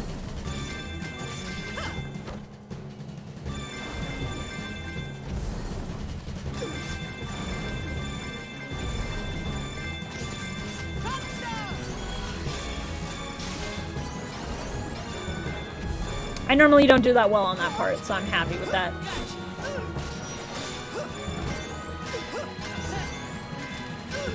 Here's the thing, if you're hesitant to play it, get it on sale for like 20 bucks because the PS4 version should be dropping fairly quick. And don't get it for the story. If you're in it for the story, only the last half hour really matters.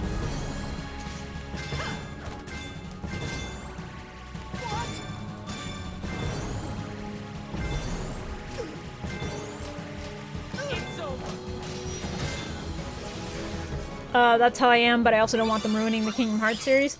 I mean, it's not ruining it. KH is as dumb and crazy as it's always been. They're just trying a different gameplay style, which I think it's deserved for a long time because Yoko Shimomura does not miss with rhythm. Her music carries the series so hard for a lot of people. I like the dumbass story. I follow the dumbass story and I theorize and I enjoy that shit. But it's not everyone's taste, and I get it. There's Rage Awaken the Origin, okay. Okay. God, which one is... No. There we go. Okay. It's dangerous that the icons for those are all the same, and I don't like that. In a speedrun, that kills time. Alright. Enjoy this, chat, because after this I'm gonna have to start muting for KH3 songs.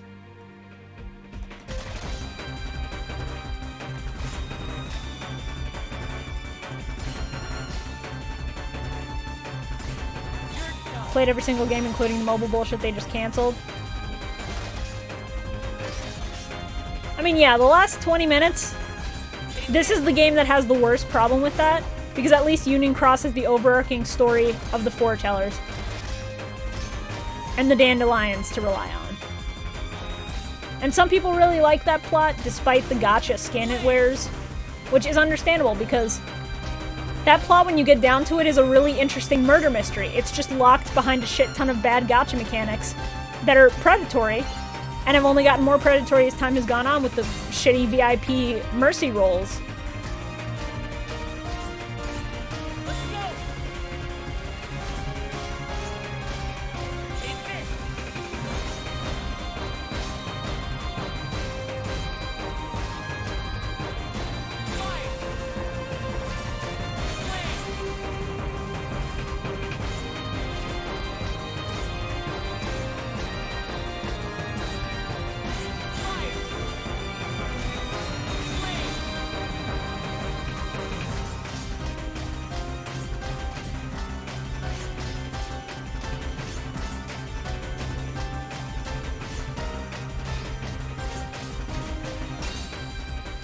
Alright, chat.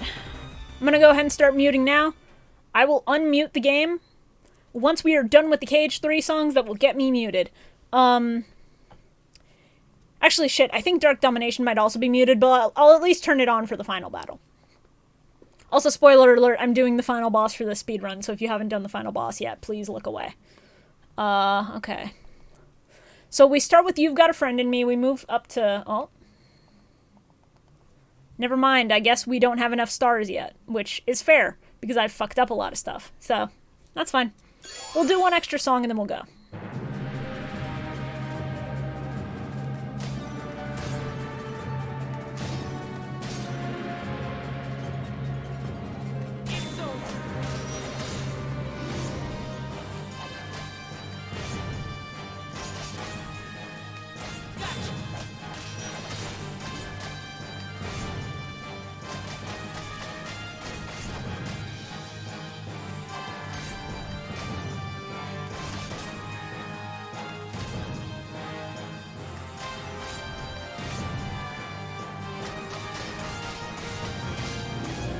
Isn't Dark Domination a nightmare? Yeah, I'm proud it is. But that's mostly for the field version. The boss version is kind of a nightmare, but it's a fun nightmare that's more manageable. Especially for a rhythm game vet. You also can just not do anything on the Kyrie part and be fine.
Alright, now we start muting. Alright. I'm gonna do it now because I can't skip this cutscene. So chat, enjoy me interpreting these songs for you because we start with You've Got a Friend in Me.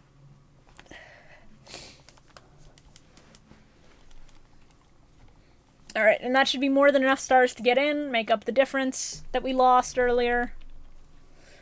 And, yeah.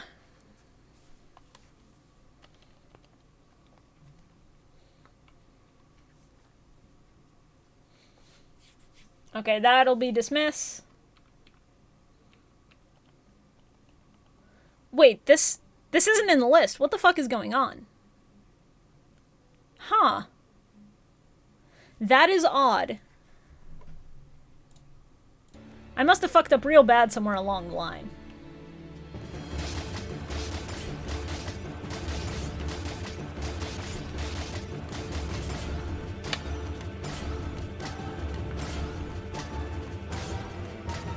Because doing Traverse in Trance should mean that that gate up ahead will open, because I've done one 3D song.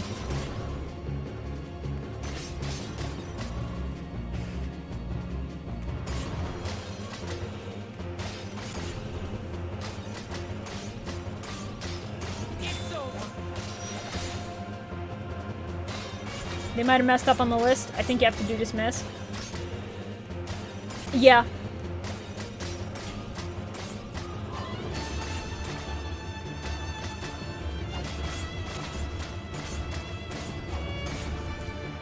I'll make my own list once I'm done today, and I can experiment later. Yeah, copyright's a bitch, especially on Cage 3 music, because Cage 3 music is so good.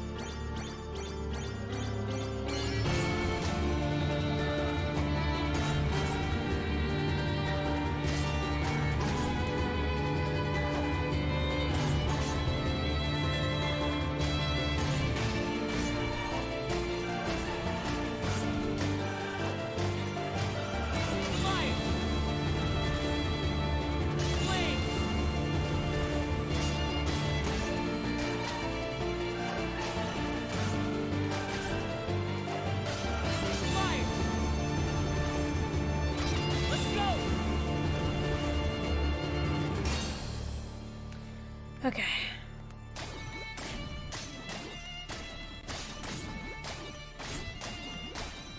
Gotcha. And dismiss is now done. Okay. God. Alright. Oh, that's my armrest. Now I mute? Question mark? I'm just gonna go ahead and do that for safety. No, Kyrie. Stop narrating. Please. I'm tired of this. Alright.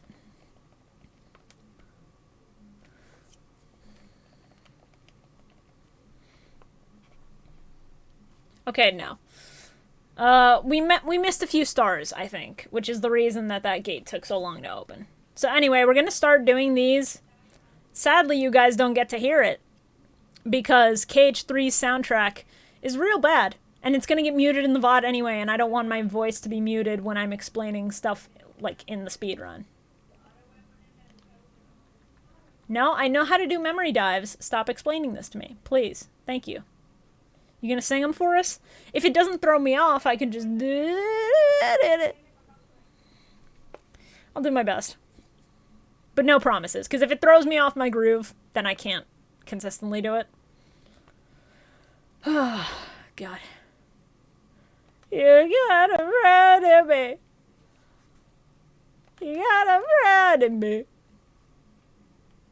Da-da-da. Da-da-da. Nice warm bed. Yeah, okay, it's throwing me. Because I want to come up with funny fake lyrics, and I feasibly cannot do that while also doing well in the song.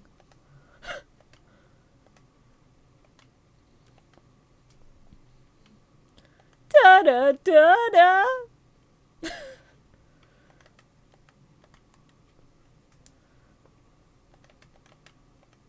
Casey's rendition of Let It Go was so good. I need to go back and watch that.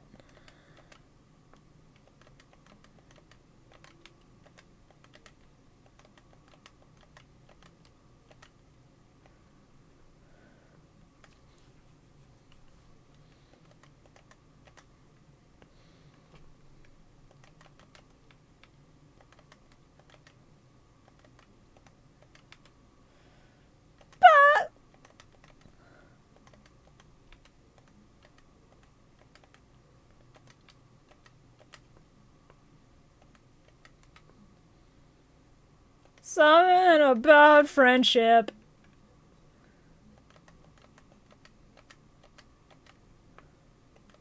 Friended me. Ah! Friended me. No one's ever loved you before. For Let It Go, just put ambient wind sounds? No, because Let It Go's not in the run. Thank God.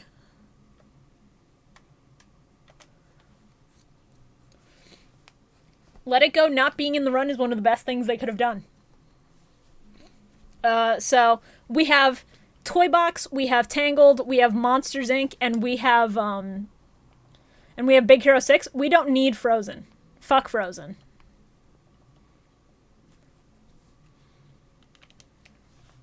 Kyrie, stop talking to me. I don't need you to talk to me, Kyrie.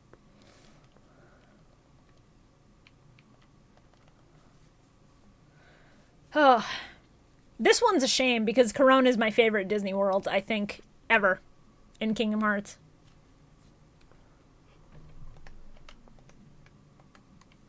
And Tangled was a movie I had wanted in for so long. I remember playing it for the first time when KH3 first came out and just listening to this music and going, why is it so good? Because it's perfect for the vibe that world's plot gives off. And then the dancing minigame, of course, doesn't hurt because I'm a sucker for rhythm games in KH. To the point that I like KH2 Atlantica. I'm a dumb bitch who likes KH2 Atlantica. Let that sink in.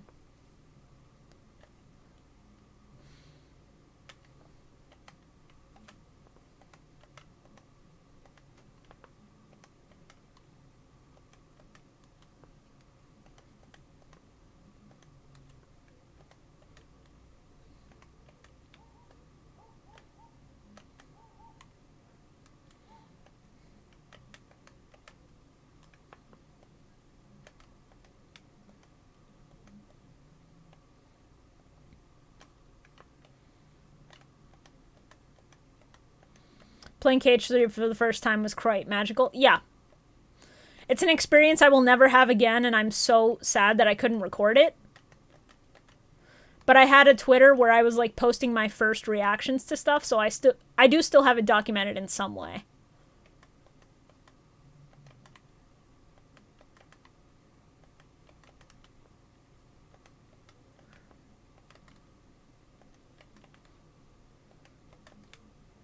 I will never get over how dumb it is to see Eugene dying to Happy Hair Day.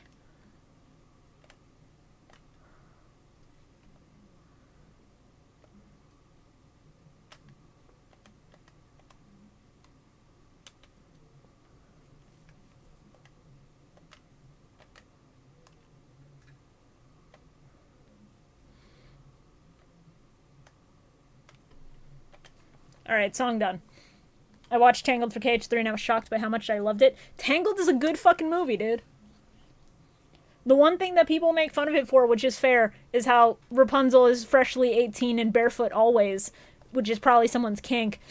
But when you're not thinking about that shit, it's just a good movie. Genuinely fun. Songs are good. You just enjoy it. Looks like he's not having a happy hair day. Oh, well, clearly not. Clearly the fuck not. Alright. Tangled kind of pops off, correct. Also,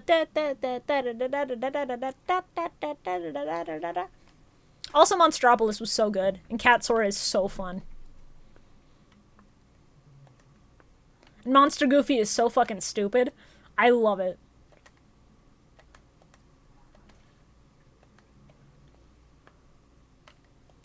I think it's legitimately my favorite Disney movie. That's a pretty high bar, but I get it. Tangled was up there for me for years, and it's still, like, easily in my top 5 of, like, just strictly Disney movies, if you don't include Pixar, because Pixar is their own thing.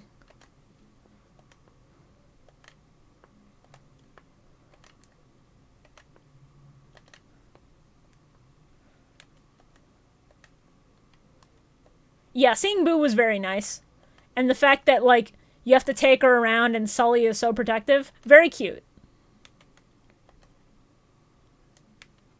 Wait, Zolf KH3 a memory dive? The Disney worlds, yes.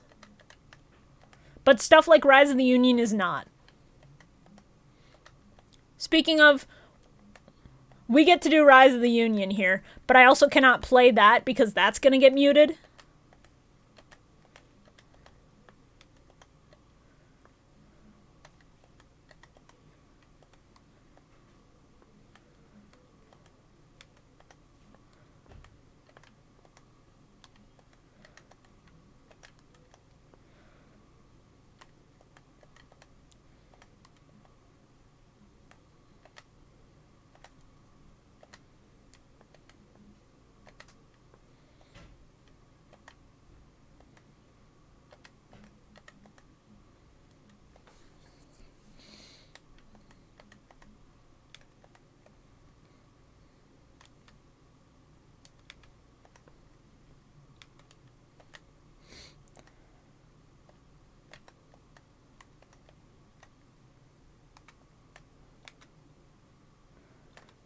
Yeetus Vanitas being represented in this song is the best part.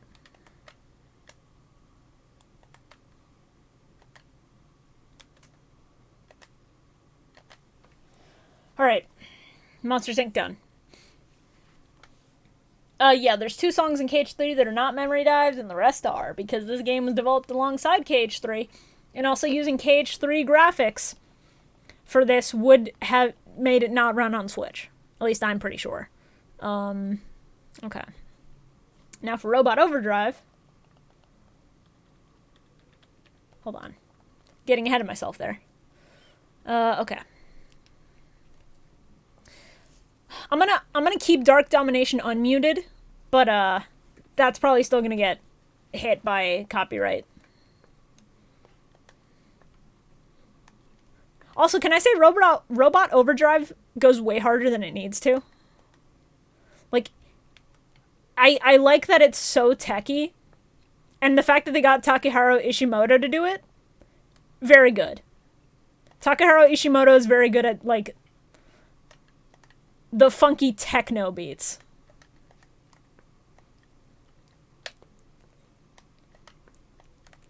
I'm upset that I ruined, like, 90% of KH3 for myself by spoiling myself with leaks. Yeah, that's what I did back in the day for stuff like BBS and Days, because I used to edit AMVs. And so whenever it came out in Japan, I would just watch the cutscenes there and download them for editing and stuff. Which, you know, in hindsight, I really shouldn't have done. But, you know, I'm like 12 at the time, just a dumb kid making stuff. So I'm like, who cares about spoilers? And then me at 20 is blocking YouTube thumbnails so I don't see a single spoiler from KH3 when everybody's getting their copies early, legally or not. And the only thing that I had spoiled for me in KH3, and I'm very proud of this, was a thumbnail with this scene of Sora and Hiro and the gang, with, which line was it? But like when they're talking to Repliku about Baymax, I didn't know that Repliku was involved. All I knew was the line that Hiro says in that moment because it was, the subtitles were on it. And that's the only thing I got spoiled on. I'm so happy that everything else I did was blind. Only thing I looked up was leaked Twilight Town. That's fair. Wanting to see Next Gen Twilight Town early, I don't blame you.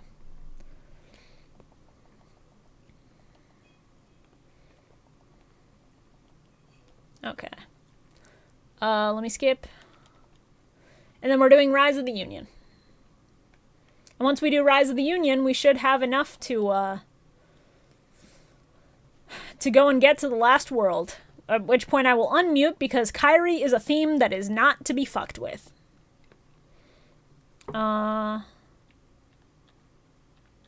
Melody of Past Light. There we go. Okay.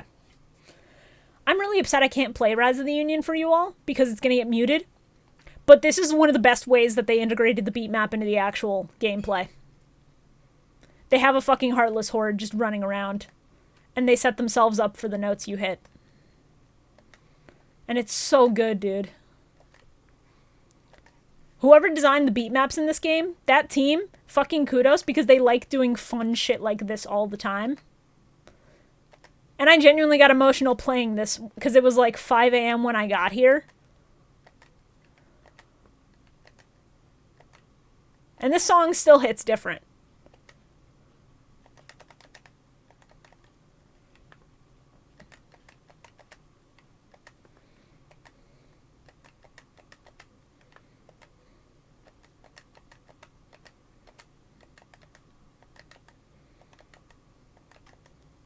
And the fact that he uses part of Dearly Beloved, dude, still kills me. Whenever a KH song has the motif of Dearly Beloved in it, I start crying a little bit.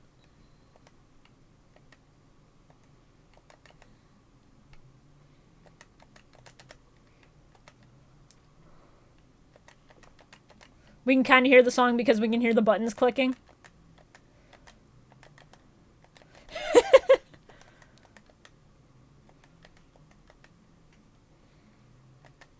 Oh yeah, that's the power of the DualSense.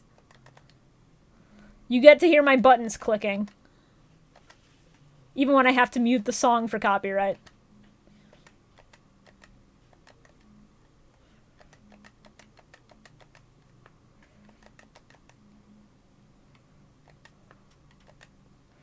Dun, dun,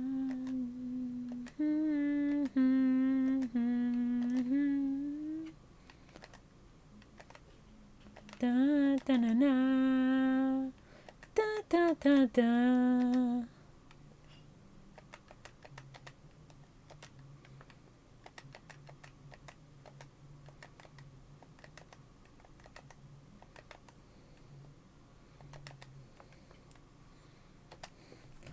All right, chat. We get to unmute now. You get to actually hear music once again. All right.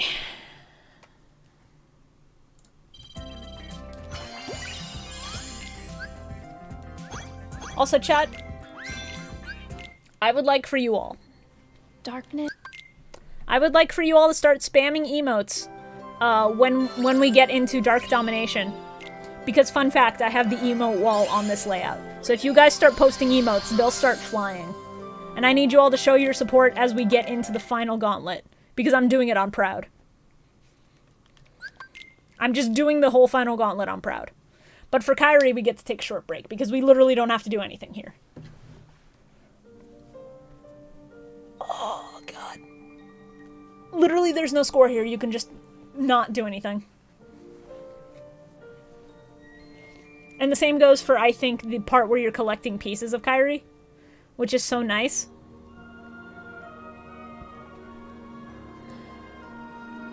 We get to just listen to some good music? Correct.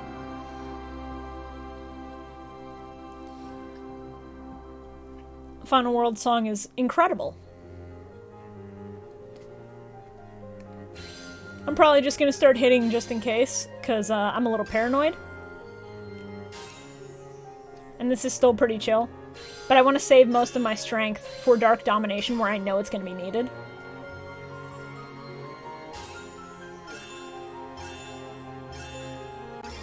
But yeah, this game was a hell of a send-off to the old art style for KH. Like, seeing KH3 Kyrie and KH3 Sora in their outfits in the old style made me tear the fuck up. Because we had the render of Kyrie. We knew that had to be somewhere in the game. Because you don't just make a render for that without having an actual asset in the engine.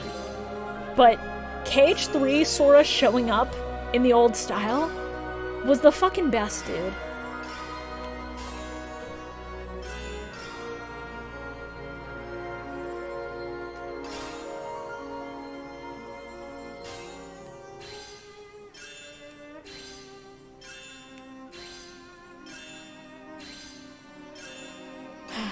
So anyway, I don't think I'm making above 5th place because I fucked up in too many song areas, but the good thing is, actually, is the next Kyrie bit and Dark Domination more than 9 minutes? Because that's what matters here. The Kyrie bit, here we go. Welcome to the song that's made me cry since 2006. Kyrie 1 hurts me. In the best way possible, though. Because Kyrie 1 is so fucking good. Or, this is Kyrie 3, I think. Because the music box version is different from the other 2 times it plays. Above 5th, top 10 sounds pretty great already. Vin, there's only 4 times on the board right now.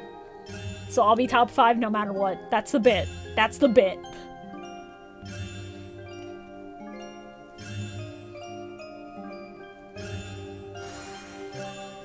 Go to speedrun.com, look up Melody of Memory any %, and you'll see what I mean. Yeah. For me, it was The Other Promise that made me cry, but Kyrie's theme is a good one too. Oh no, Other Promise always gets me as well. I'm just saying Kyrie's theme is the original one that gets me. Kyrie's theme, always on my mind, Friends in my heart, Other Promise, Hearts is one, all that good shit. Every time it gets me.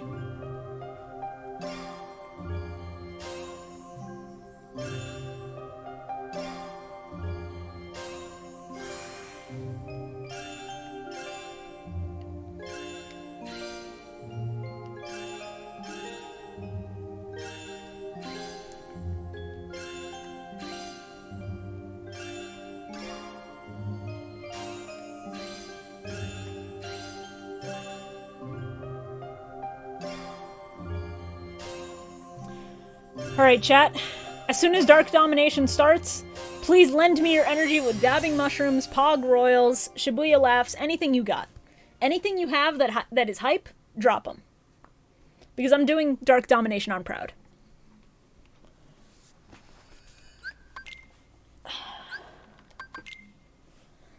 Alright, chat. The timer ends when cleared comes on screen. So give me your fucking energy now.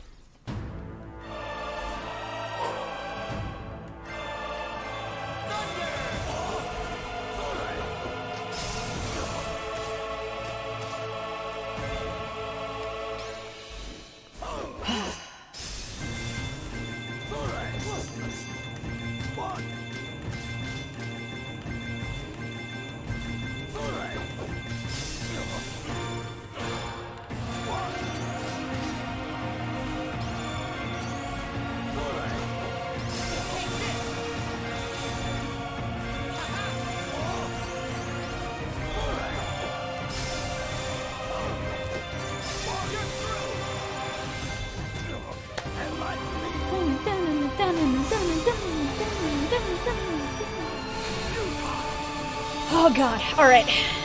Let's fucking go. Let's fucking go. Come on. Come on, baby. I think they need to make a separate category for PS5, by the way, because I should not... I might make first on this, simply because of the load times.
Okay.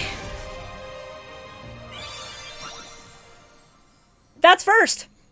That's first place through no actual effort of my own, because this is the first time I'm playing the damn game for a speedrun. Ladies and gentlemen, we did it. I don't know what the real-time estimate's gonna be, but if there's a screen that shows up here that shows it, then we gotta do it. We have to see what the actual real-time... Actually, there is a screen. I forgot, because you have the artwork on it. Yeah, that's the power of the SSD. Anyway, March Caprice is our victory lap. I'm gonna play it, because I love this song a lot. But I'm also gonna thank you all for showing up, for me speedrunning this, regardless. Because this song makes me a fucking sap. This one also gets me crying, but, like, the KH2 one does more, because this one's, like, jazzy and fun. Even if this intro is, like, the most tear-worthy version of it. Because it starts with Always on My Fucking Mind, which, as I said earlier, is one of the ones that gets me starting to cry immediately. God, March Caprice is so good.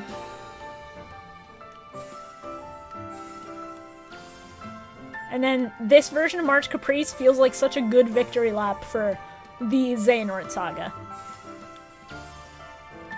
Even though this is technically the first game past it, but, like, this is where we start putting him behind properly, you know?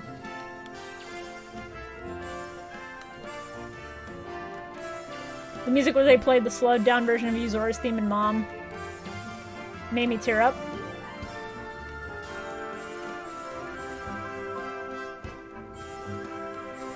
What do you mean? Because they don't really play Oh, during the cutscene. Okay, yeah. It took me a second, because I'm like, wait a minute. Nachtflugel is not in Melody of Memory, but in a cutscene, yeah.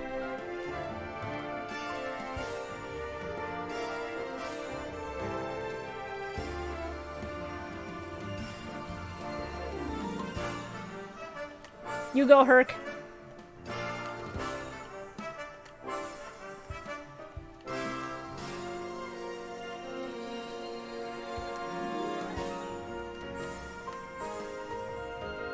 I don't know why it was really good.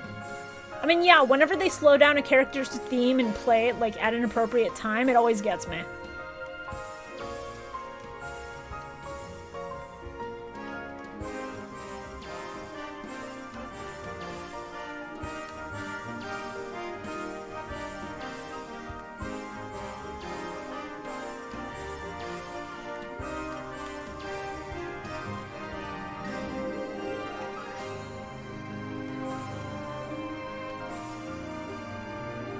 Anyway, I just showed off my emotes during Dark Domination. Thank you, Lithra.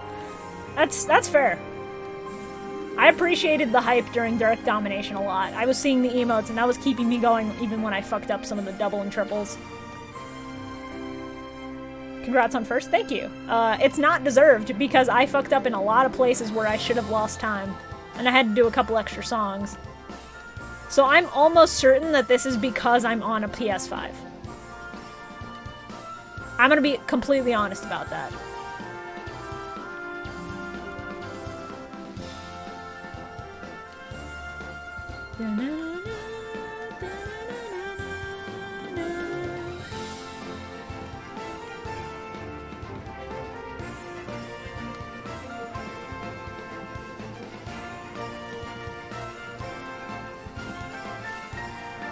God, March Caprice is such a good victory lap for Kingdom Hearts games. Every single time.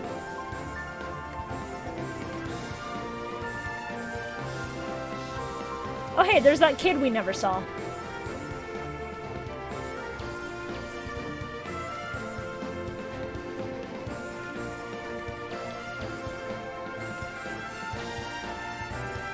If you look closely, you can see that Terra's model does not have anything above the ankles. Because they reused the model from, like, the collections, and that model never had legs. It's just the shoes under the pants, and then that's it, because you're never meant to see under there too deeply.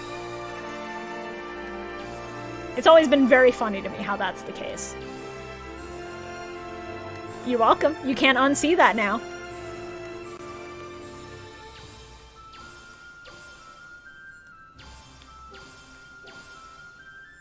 Aqua gliding is so cursed. No, let her fly. She has trauma. Let her enjoy some time to herself flying. Of course, her flying with Mickey is cursed because Mickey left her in there, but, you know. Mickey's the only way you can smoothly transition from Aqua to Riku.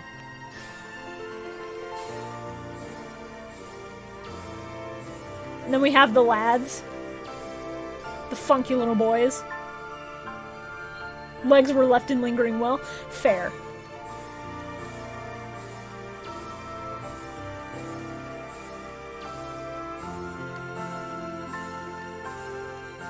Meow Wow, the best boy? Yes.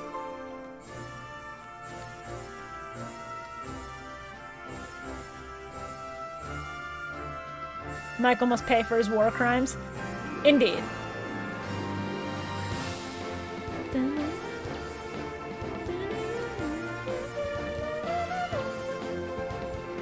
Now for the part that had me crying at like 7 AM before I started theory crafting with Demo for a solid hour.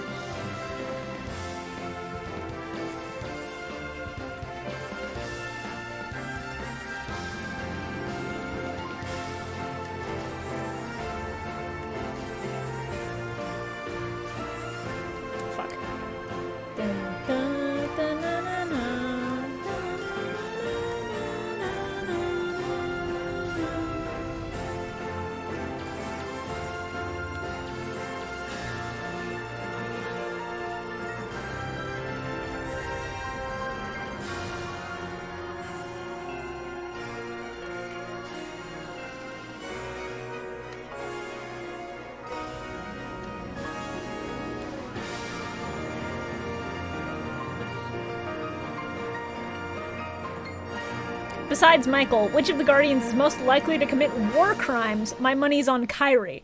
Kairi certainly deserves to commit the most war crimes, but the correct answer is Ventus because he has committed war crimes of murder.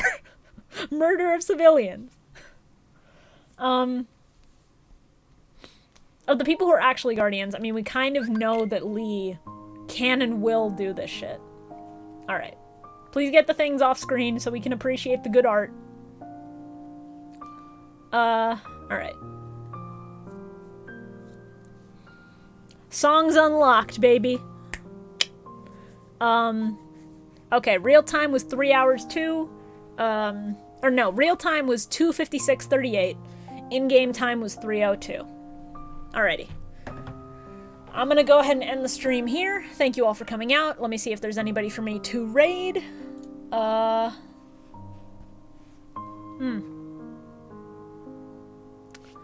Alright, I'm gonna go ahead and go raid Ars, or the Catboy, who is streaming some Digimon World. So, if you're interested in Digimon, go give it a look. Because nobody else I know seems to be streaming at the moment. Or, no, some people are, but, like, Catboy is good and he deserves more views. Please give him a follow if you're interested. I also play Yu-Gi-Oh! With him sometimes. Mostly not because I get burnt out a lot, like, right after doing Millennium Mike, but it's interesting stuff. Thank you all for coming out.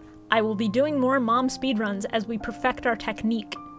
But, as of now, we're just going to appreciate this run and leave it at that. See you later, everybody. Bye!